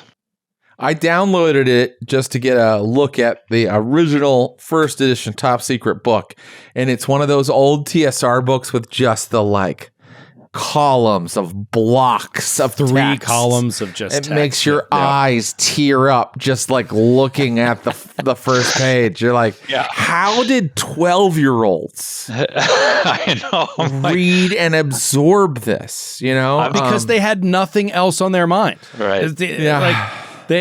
their mind was wide open to consume this stuff. I hadn't remembered that until Skid, when you and I were at GaryCon and we played in the Eric Mona AD&D game, and just getting out that original second edition player handbook and those 3 columns and like reading, trying to get ready for the rules. I was just like, oh my God, this is dense. Yes, there have been many advances in gaming technology since then. But and also, and Eric mentioned this, advances in publishing, in layout, in design, in layout, that really make a huge difference in how you consume the product and how you execute the game because of how the layout is done. And, the funny thing is, for all of that, tier generating mini font stuff in that player handbook, like when we got into the game at GaryCon, it's so much faster. It plays so much faster than modern day Pathfinder or D&D because even with us all playing like super high level wizards. Yeah, right. Yeah, high level wizards, and it was still fast. The book is harder to read, but the game is easier to play. It's a weird paradox. Counterintuitive, but Now, that's a great way to put it. It's a weird paradox. Skid, you said you had the James Bond RPG as well. When I was looking through spy RPGs, I noticed that there was an officially licensed James Bond RPG. What can you tell us about that one? We didn't play it very much. I think we only played it a handful of times. I think my group kind of preferred Top Secret. I couldn't tell you anything about the rules. I really don't remember much about them. But actually, the cool thing about it was the way it contrasted with Top Secret was there was more of a James Bond type emphasis on stuff like gadgets. And it had some of this great stuff those licensed games have. It's like stat block for Odd Job. And Jaws. Oh, cool. Like all these characters, like that was the cool part of it, and the cars, like the Lotus Esprit, like submarine, like all that stuff. That was the very cool part of the game. Yeah, but I think it's generally like when you open the Marvel book and you're like, oh, hell yeah, here are the stats for Colossus. Yeah, exactly. Yeah. Super exciting. So quantifying that stuff is always very cool. So that's a good example. I feel like I've never played one. I've never played either of the ones that you mentioned. Some people are mentioning them in Discord chat too. Somebody said Cold Shadows is a D6 system. Dude, when I was looking into this, I downloaded Cold Shadows. I bought Cold Shadows. It looks like the next game I want to play. It looks fucking cool. Yeah, Joe, because it looks like it's in a kind of a realistic mode, right? A little bit more realistic than like a James Bond mode. You design your agency, you design your director of your agency, and you give them all these like adjectives that affect how they act. Then you design agents. But I will say it's a D6 system, but it also looks like compared to other things, especially like Top Secret, kind of a rules light system where you kind of like personality traits give you extra dice on certain tasks and things. But really, it looks like its focus is on, Jason Bourne running through the streets of Berlin, that kind of a thing. Yes, cool. Please, that sounds awesome. Shoot me that email when you wanna run one of those. Oh yeah, because Jared was just talking the other day about getting excited about a game idea, running a game, not like on the network, just for fun. And he emailed some people. I wasn't on it, but he was like, he emailed everybody knows this story. He emailed people to gauge interest and just got no response for days and days. It happens to me all the time, and I'm like, well, fuck me then. All right. I guess I'm a big loser. I'll take that as a no. Yeah, it's just adults being funny. busy. They don't even take the time to say no. I keep saying I would love if someone. It's just adults being busy, but I would just love for someone to just email back. This sounds cool. I'll get back to you. Like something. Yeah. I love I was just writing about this the other day. It's like, people in the past, like they farmed all day and raised their kids and would have time to like go to meetings to improve the country. And people of our generation is like, sorry, I haven't emailed you back. I just haven't had time. And it's like, motherfucker, it takes fucking 2 fucking minutes. Max. I mean, think it's less about having the time than it is about an increase in distractions that we have available to us. I think that is right. Yeah, because I know you fucking found the time to fucking scroll Instagram. You fucking traitor. You just reminded me of another book that I didn't mention. The best nonfiction I've ever read, Cold War spy story I've ever read. My God. It's called The Traitor and the Spy, I think is what it's called. Or The Spy and the Traitor. The Traitor and the Spy by Ben McIntyre. Look this up. And it's billed in the subtext. You know how they always have those subtitles? A man, a something, and the greatest adventure ever told, or whatever. And this one is like, it's straight up the greatest Cold War spy story ever told. It's basically what it is. And it is nonfiction. It's not even based on a true story kind of vibe. It's nonfiction written as such, and it's so well done and is jaw-dropping and very real about an actual spy situation during the Cold War. The Traitor and the Spy? About running a Russian traitor in Russia, who was spying on Russia and giving information to the Americans. The Traitor and what's it called? The Traitor and the Spy, I think it's called. I'm not getting anything for that. I'm getting The Spy and the Traitor, Ben McIntyre. Here it is. That's it. The Spy and the Traitor. The Spy and the Traitor. Talking about traitors, I don't know. It doesn't look like this is what this is about, maybe. Oh, it is. Okay. This is who I wanted to bring up. This is about Kim Philby. You know Kim Philby. You remember he's the focus of this book. Kim Philby was the biggest double agent of all time, the most notorious, I should say. He was this sort of like aristocratic Englishman, born and raised in India when that belonged to Great Britain. Attended the best finishing schools in England, and was a high-ranking member of, I think, MI6, and he was feeding info to the Soviets the entire time. Mm-hmm. And he's kind of the most notorious double agent of all time, and he factors heavily into one other spy novel I read, which I really recommend, but this one combines cosmic horror with spies, and it's called Declare by Tim Powers. Have you ever heard of Tim Powers? No, I don't believe so. No, he wrote a lot of really great books that combine history with like fantasy elements. Some of the Pirates of the Caribbean movies are based on his novels. And, okay. But Declare is his novel of espionage, Cold War meets cosmic horror. And it is all about real historical personages. That's what he's famous for, is bringing real historical people into fantasy novels. It's all about Kim Philby and Kim Philby working for the Soviets / the Great Old Ones. Huh. Wow. Okay. Yeah. That's awesome. I mean, I should have read that before Twilight Spectre. Because that's that's kind of exactly what we're working on. It's a thickie. I got to be honest. It was a thickie, but it's got some really cool action set pieces. They're out in the desert, then they're in the snowy mountains. It does that romantic thing Skid's talking about, where they go to different locales and everything. Cool. It is a World Fantasy Award winner, 2001, 624 pages. Declare. It is Kenneth Haight's favorite novel, and Kenneth Haight is one of my favorite game designers who's done a lot of things for Pelgrane and White Wolf back in the day on their vampire line, and he's the writer of a RPG, a spy RPG we should talk about, called Night's Black Agents. Night's Black Agents is spies versus vampires. Oh, is that a World of Darkness game? Or it isn't. It's a Pelgrane Press game by a guy that did a lot of work for the World of Darkness, named Ken Haight. But basically, it's like you play burned spies who realize there are a conspiracy of vampires running things, and you got to take them down. Oh, fun. And it's got a lot of cool stuff about it. Like, there are different modes for how to run the game. Like, there's a dust mode, which is realistic and stripped down like Le Carré.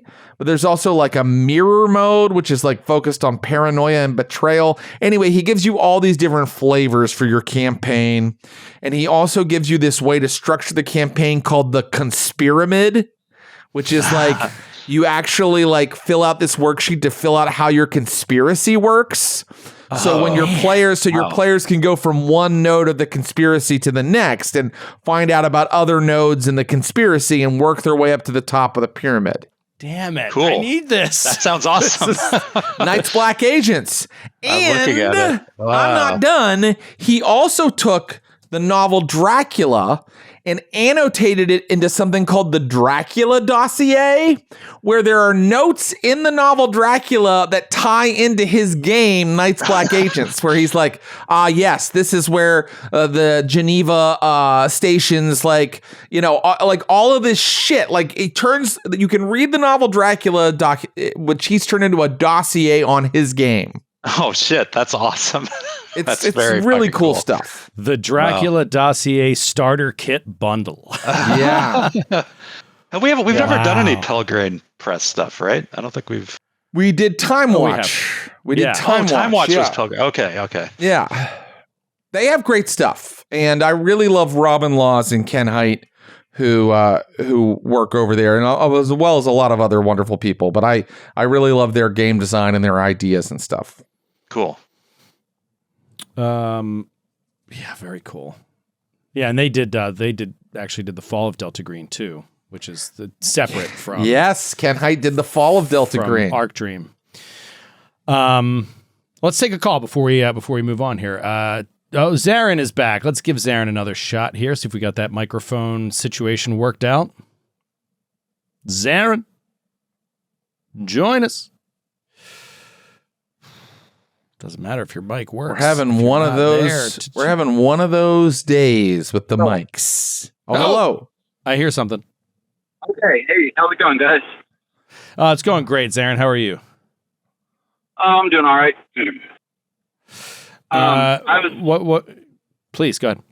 Yeah, I was just calling in. I wanted to give some love to less grounded spy stories. I love me some grounded spy stories, but I also love the ridiculous.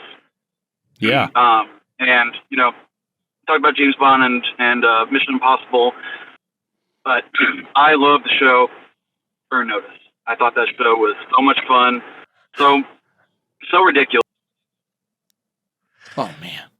We lost him. Well, that's okay, Zarin, because I wanted to talk about the SNL sketch where they play a game show called What is Burn Notice?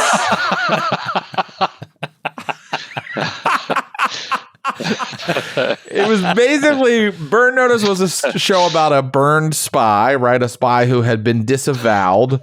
And it was one of the I think maybe the highest rated show on cable for years.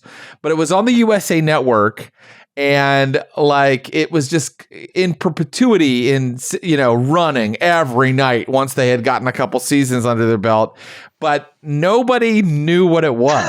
Yeah, I didn't know what it was. I'd never watched it for a very long because time. There were ads for it I didn't on even all know the it was time. spy based. It was on the USA Network, I think, and there were always ads for it. Burn Notice, and Bruce Campbell was in it, and I was like, I have no fucking idea what that. I think he's a cop or something. I have no idea. Yeah, it's just like Suits. The show Suits that had Meghan Markle on it. Like nobody knew what it was. Everybody was like, "It's what? Who is this?" But it had a giant viewership. So I always love the SNL sketch. What is Burn Notice? I have a quick funny story about the lead of Burn Notice, Jeffrey Donovan, because he also went to UMass Amherst like I did, and he graduated 2 years before I did. And I was back at UMass in '97 for a theater department reunion, and I ended up meeting him and talking with him for a while before he had really done any TV or anything. And I know he was working. I was like, I got this audition coming up. I got to perfect my Philly accent. I got to do this. I was like, oh, wow. And years later, after watching Burn Notice and finally figuring out who he was, it's like, that's the guy I was talking to. And very nice guy. So there you go. Yeah. Cool. Tedicus, why don't you come up here and join us? Tedicus, are you there? Oh, can you guys hear me? Sure can. Yeah, we got you. What's going on? All right. Okay, so I have a few things that I didn't hear you guys talk about. And one is the large influx of like children's spy adjacent stuff.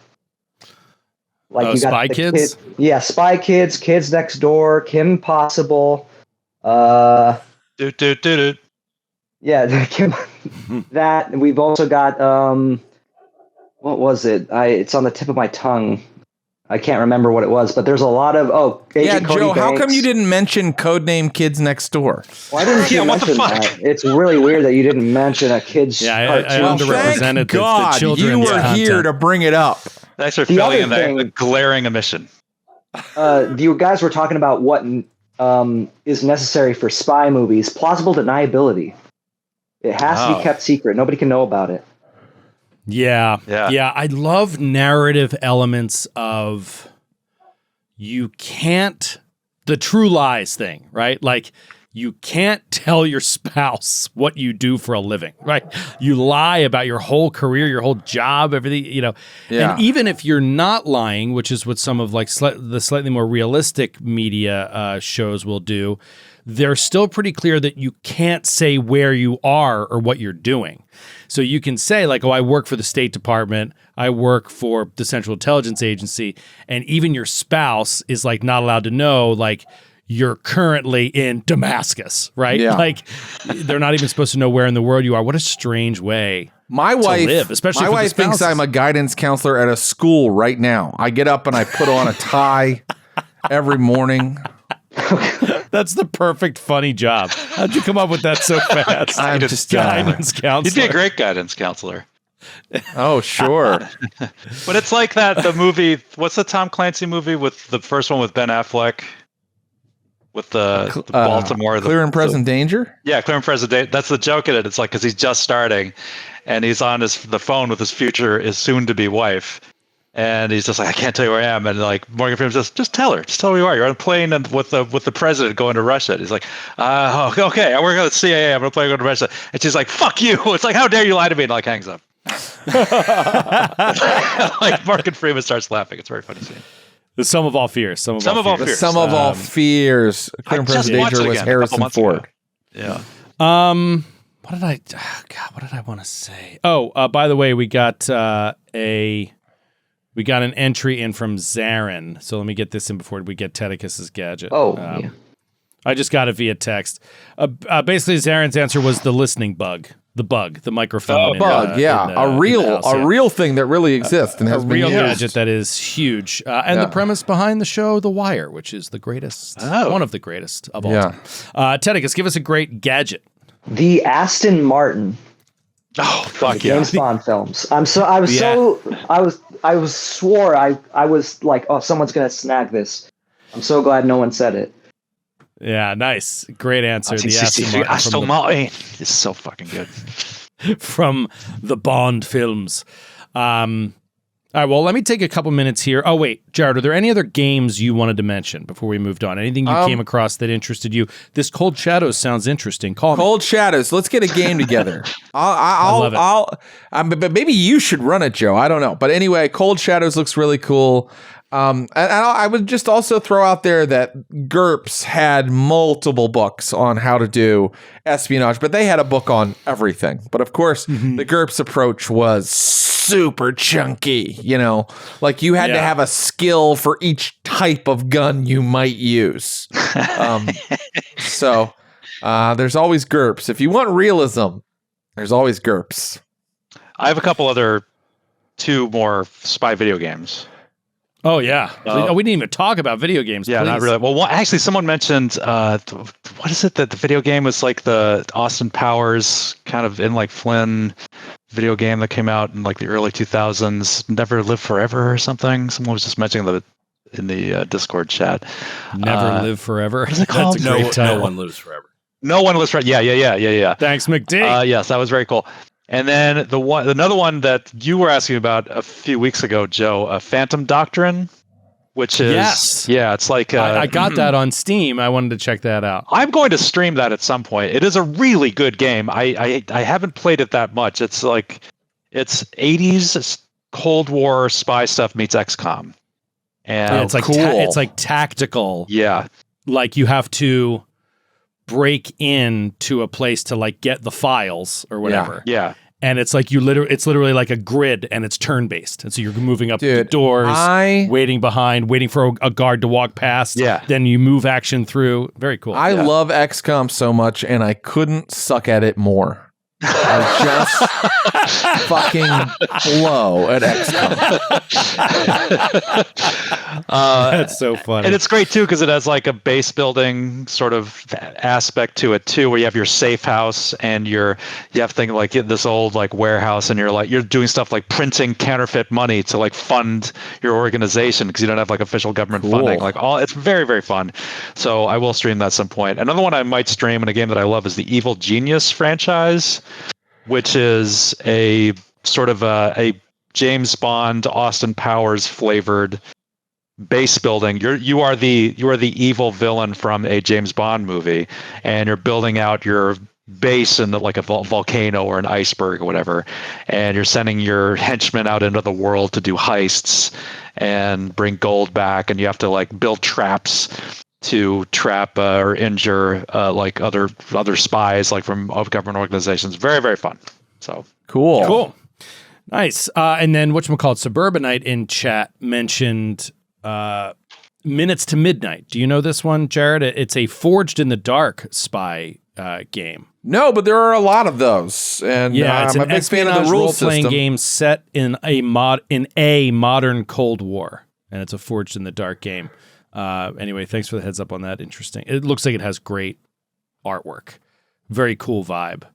I'm a sucker for good artwork with games. All right, let's talk about Delta Green for a second here. Yeah. So we're calling this GCR Brewery because I just wanted to share some thoughts, really just surface thoughts on homebrewing a spy story and using the Delta Green system. Now, all these games you talked about, I've never played any of them, so I can't really say for sure what would work, what wouldn't work for me. The original one you were talking about, Skid. Super complicated, super dense D20 system.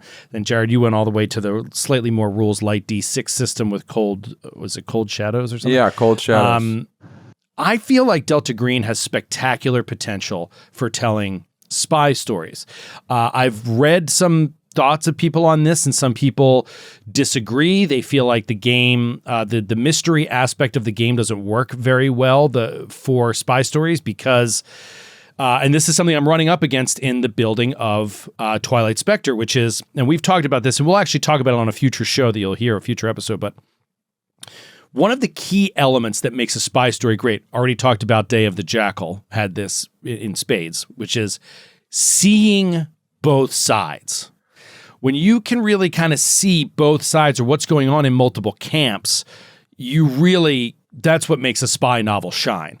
If you have only one perspective, it can get a little bit, it's not as interesting because you don't know all of the moving pieces that are happening against you. And one of the thrilling things as a viewer is to know that someone is talking to a mole and they don't know it's a mole. Yeah, like that person's a mole, right? And dramatic irony, they call that. The dramatic irony situation is rampant in spy stories and really, really great to do. And what's a little bit tricky is when you do things like that in a homebrew game, a homebrew spy game, it can be only you as the handler that knows that a character is talking to someone that's deceiving them, and that could be interesting for you, but maybe not for an audience per se, or for even the players for a long period of time. And so there's a line there that I'm interested in exploring. We don't really do it in Twilight Spectre. It's something that I want to think about for the future, but if you're out there and you're thinking about homebrewing a spy game, think about telling your players more than their characters know. Experiment with it, because it might create fun dramatic irony for players as their characters try to find out something the player already knows. Just something to think of. But I want to talk about Delta Green as a possible solution for spy games because it has so many built-in elements to it that really lend themselves to these kind of stories. Right off the jump, I'll talk about bonds. Bonds is a huge element to this game design. James Bonds? It is just James Bonds. And it is one of the key components that we talked about of spy stories, of, lying to your family, lying to your spouse about what you do, is a cool story device that you can use in a lot of different ways. So the bond system is very interesting. But then if you go in the what do you call it? The Agent's Handbook. If you go in the Agent's Handbook, and I told my players this for Twilight Spectre, if you go to page 166, all the way in the back, it's really the start of the appendices. It starts on page 165. It's all about tradecraft, and you used that word earlier, Jared. It's so fascinating. This is not a spy game. However, they give you ideas all through this appendix about how to spy, because like the average game player may not know, the elements to use. Now it gives you a guide for what skills you would use, how difficult it might be, etc. But multiple things for surveillance, placing hidden microphones, planting a virus in a computer, entering an office unnoticed. Sometimes all you need is one sort of intercepting digital communications. Sometimes all you need is just that one line to make you think of it. And then you can bring that idea to your handler and they can give you ways or methods to do it. Breaking and entering, picking a lock, scaling a wall, defeating a security system, interrogation, persuading a subject to divulge information and what skills you use and how that goes. There's just so many interesting, this is a whole table that just lists styles of tradecraft, which is one of the main reasons I targeted this game as a potential for telling a spy story. So if you're going to homebrew one, if you're going to build one of the first things that I did was, in most Delta Green scenarios, I would think of a cosmic horror, right? And then I would sort of back build from there. I think here's kind of the enemy, and then how did that enemy or how did that creature or whatever get involved with the, how did the results of what they did come to Delta Green's attention? In this case, though, what I started with was I had the characters first. I was like, I want to do a session 0, get the characters first and kind of build out from there, because I feel like the individual characters in a spy story is so important because they need to have a base of who they trust and who they don't trust, and then you have to mess with that. That's all part, to me, of a spy story. And so in building this one, I got the players first, and I started building their lives first, and then started thinking about who in their lives can be deceiving them in every different area. What potential is there to have almost everyone you meet, you don't really know if they're really on your side or not. And that to me creates a tone that is super important in telling, especially Cold War spy stories, because my favorites in this genre, you never know who's betraying who's working for who's flipped, right? Like they were working for one side, and during the course of the story, they decided to work for the other side. And so I wanted to build a series of NPCs that kind of had those elements to them. And then later, I brought in the kind of supernatural idea and figured out how that messes in with all of this existing espionage elements that are going on. So I know I'm being super vague because our show it's airing right now. Right. Episode 6, I think, came out today. But it does there's a slow burn to it. There's definitely like a slow build to it because you have to establish a certain layer of trust before you can have betrayal, right?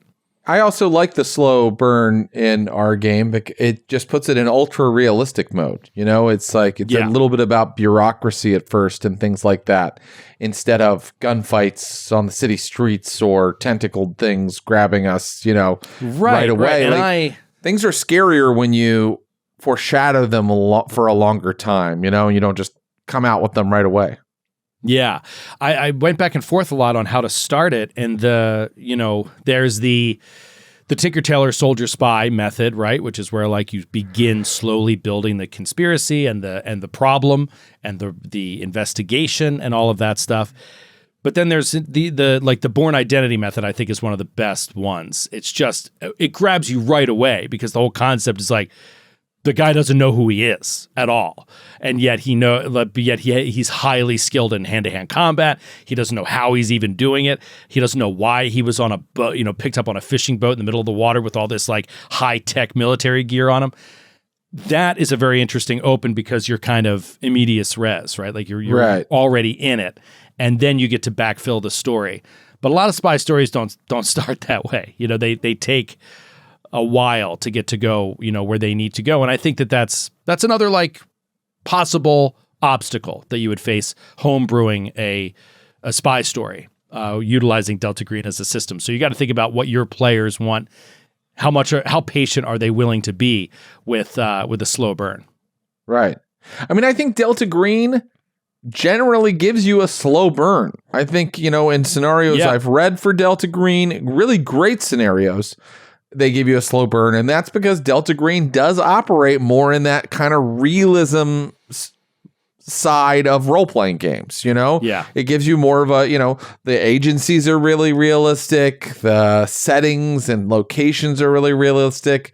So, I appreciate that. If only because it's novel. It's a different kind of experience from what we're used to when we play a game. Yeah. I also feel like the skill sets that they give you in Delta Green are great for a D100 roll under espionage game.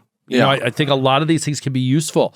Computer stuff and Humint and SIGINT. And, it's got built-in skills that really support a spy story. Bureaucracy is a skill. What other game do you know where bureaucracy is a skill that you can roll and see how successful you are or are not in requisitioning something or working within your own company, your own agency, and doing something illegal within the building and not getting found out about it. It's thrilling kind of stuff to me around the table. But with that said, we are running out of time. So what I'd love to do here is just grab a few callers real quick, get a few more entries into this contest, and then we'll wrap it up with a little, we'll give away the Myth Speaker Adventure Path from our good friends at Paizo, a full 3-book AP, 1st to 9th level, mythic campaign, which would be fun for your players. So let's go around the horn here. Let's get Nick Knock up here. Nick Knock, are you still there? Nick Knock. Nick Knock. Nick Knock. Patty Nick Knock's Whack, been there give a a dog a while, bone. so I may have missed the boat. Hello. Oh, there he is. What's up, Nick Knock? How you doing? Good. How are you? I'm doing great. Thanks for the call. I'm at work, so that was a bit of a surprise. Awesome. Thanks for calling in, and thanks for your patience. You guys have mentioned, when you mentioned Declare, Jared, I was really stoked. That was on my list. I wanted to make sure that you heard it, Joe, because listening to Delta Green the last few years, it's always been on my mind. I thought you'd need to give it a read. Yeah. Which one? I'm sorry. Awesome. Declare. Yeah, Declare. It's phenomenal. I've added it to my wish list. Awesome. A couple other ones I just wanted to bring up. The Conversation is a fabulous reference. I think Skid has mentioned this in other podcasts before. The movie Burn After Reading is also a favorite. And Cryptonomicon is another book. If anyone hasn't read it, it should be. I've read Cryptonomicon. Yeah, that's a fun book. I love Neil Stephenson. Yeah, chunky code breaking stuff, but a lot of history, just a lot of cool plot points. Cool. Awesome. Give us a great gadget. We're gonna rocket through a few people here at the end. Give us a great. Someone's already kind of spoiled mine with the shoe phone, but he should have. If only he had another option that he could have given us. It would have been. The Swiss Army shoe from Naked Gun. The what? The Swiss Army shoe from Naked Gun. Oh yeah, Okay. I forgot about that one. That's a good one. The Swiss Army shoe from Naked Gun. Thank you for the call, Nick Knock. Well said. A few more things before I take a few final callers to weigh in on this contest here. I didn't talk about some movies that I just wanted to mention. We don't have to go into detail, but great movies that are based on a true story. Now, obviously, they futz around a little bit, but based on a true story ones that I really liked. Fair Game, I really enjoyed. I don't know if you remember that one. This is like early mid-2000s. Sean Penn and, oh my God, Naomi Watts. Sean Penn and Naomi Watts about an actual CIA agent that gets burned in the press. Like the press Valerie reveals Plame. It's about the Valerie Plame story. Okay. The press reveals her true identity. That was a cool movie. Argo, really cool movie. Yeah. Argo. Here's a good one. The Courier. Do you ever see The Courier? Watch The Courier. Highly recommend it. I feel like it flew under the radar big time. It's oh my God, I'm blanking on his name. The Imitation Game guy. The Imitation Game's another good one. Cumberbatch. Yeah, it's Benedict Cumberbatch, and based on a true story. I believe it's based on a true story. I'm pretty sure of a businessman, an actual British businessman who did a lot of business in like the Eastern Bloc, getting tagged by MI5 to start bringing messages back and forth. And like all he was a courier, but he was an actual businessman, not a spy, and he's terrified. It's a really cool movie. I highly recommend it. I like Cumberbatch. I'm always into Cumberbatch. Yeah, he's good. He's terrific. And then Operation Mincemeat, I really liked. It's a good dad movie. It's a World War II sort of a spy story, but it's about an actual a misdirection mission. That's a true story where the British attempted to plant fake intelligence to the Nazis to throw them off before an invasion. And it's a fascinating story about how that all went down. And Charlie Wilson's War, I wrote down as well. That's another sort of like Philip Seymour Hoffman plays an amazing CIA agent in that movie because he's just so not James Bond in any way. He felt more like actual CIA agents. Yeah, like incredibly impatient, out of shape, irritated, hates the bureaucracy, hates the entire American governmental system, but like is obvious, but is like working to overthrow dictators and stuff in other countries. Anyway, Charlie Wilson's War is a great one. So just want to get those in real quick. Let's do a few more calls. We're going to do speed version here. So really, we're just trying to get in your gadget. So let's give me your gadget. Give us your gadget. Give me your gadget. Chile. I invited you up. Let's see if that worked there. Chile. Hey there, fellas. Hey, what's going on? Welcome back. Not much. Quick gadget. Deep cut. The rover from The Prisoner is a giant white ball. Oh yeah, I love the rover. Yeah, good call. Yeah. Good one. Yes. Awesome. All right, let's get Samu Ryan in here. Samu, what's up? Samurian. We'll come back to you. Sorry, Samu. Oh no, there we go. Sorry. Didn't click it fast enough. It's all good. My item, the winner, is the fake tooth with the cyanide capsule. Oh. Yes. I love how you declared it the winner because it probably is. It's a good one. Good. It's a really good one. Fake tooth with the cyanide capsule. It's classic. It's classic. Man, the intelligence. It's another great narrative device. Is like the intelligence in your mind is right. So valuable that you can't be captured. Yeah, Capture you got to kill yourself. An option. Scary. Squid is in here. Squid, what's up? Gadget. Howdy, fellas. Hey, what's going on, Squid? Oh gosh, I got for gadget. I'm gonna go with the Men in Black flashy thing. Oh yes, that's a great one. Oh God, what do they call it? It's the memory loss flash. They just call it the flashy thing. Do they actually? They actually call it that, yeah. Awesome. Thank you, Squid. That's a really good one. The memory loss flash thing. I wish I remember the title of that. Asteron. More of a science fiction gadget, but you know. Yeah, it is. It's a science fiction, as is the tricorder. Yes. Asteron, what do you got? Mine's kind of a generic thing from James Bond with his gadget watch. The gadget watch. Oh, yeah. Right. The laser in it. Yeah. Awesome. Yeah, great one. Great answer. Oh, we're getting some good ones here at the end. Legend.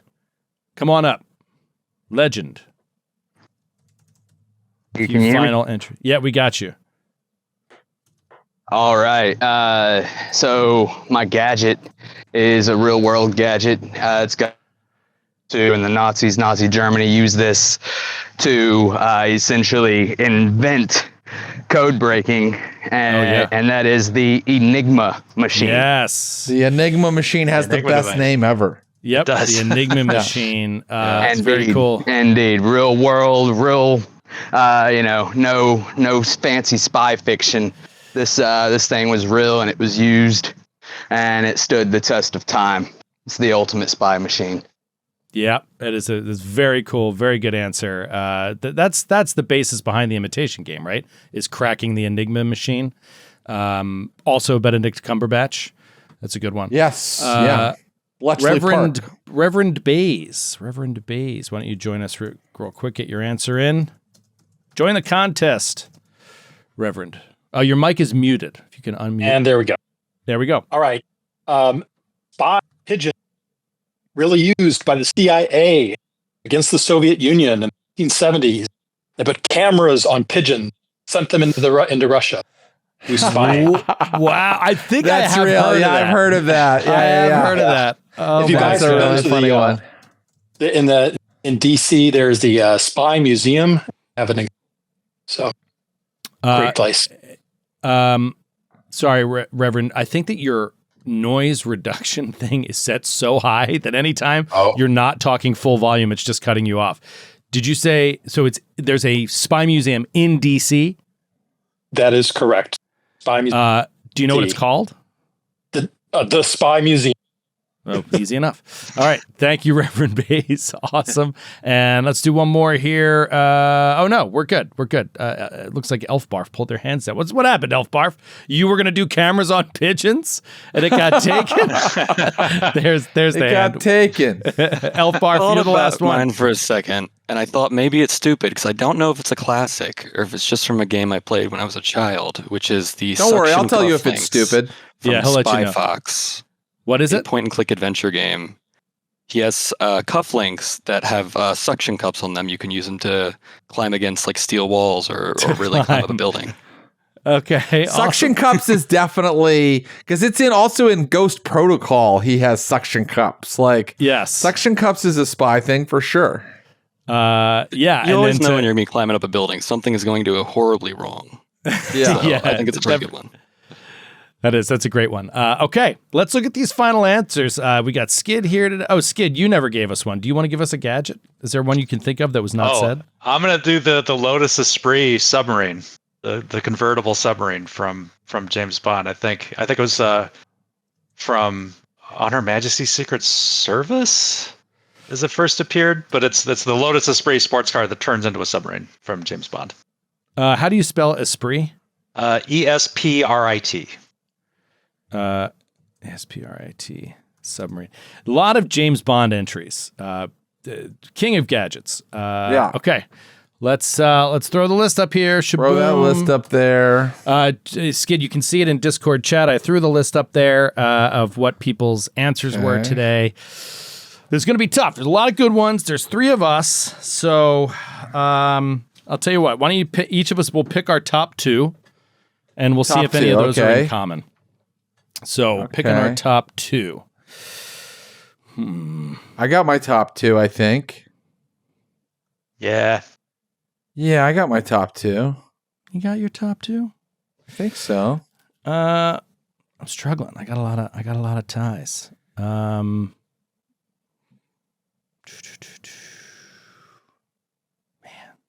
there's a lot of good ones. There's a lot of great stuff here. There's a lot of great stuff here. Pretty cool. I'm gonna go. I've got my 2. I'm going kind of classic with mine. All right, I'll say that. Jared, what are your 2? Okay, my number 1 is probably the Mission Impossible face mask. I know that was like our first one said, but I think that one's so great. And then my number 2 is going to be the Doctor's sonic screwdriver, because I just think it's so iconic, and the fact that it can kind of do everything and they get away with that is kind of funny. Awesome. Skid? I am going to go with the Aston Martin DB5 and from James Bond and Rover from The Prisoner. Wow. Yeah. Wow, we have none in common because because I was going with the fake tooth with the cyanide capsule and the oil slick, which I think is just so classic. Those are the oil slick was classic. In the Aston Martin DB5, so maybe that's the winner. Oh, very interesting. So those 2 things combined. Yeah. I will say, to be honest, I forgot about the face mask. I didn't see it up there at the top, and so. That's a really good one too. All right, let's take it to McD. Let's narrow it down to 2. We'll do the face mask from Mission Impossible and the Aston Martin from James Bond. Who is going to be our winner today? We'll leave it to you, McD. Face mask or Aston Martin? We're going face mask. Okay. First answer of the show.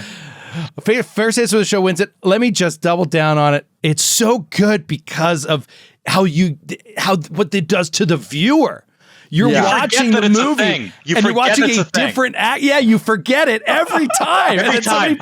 And they're so judicious with the way they use it. It's like they're really like deliberate with when and how they use it. It's the best. And it's also always like a great editing moment too, like in the movie.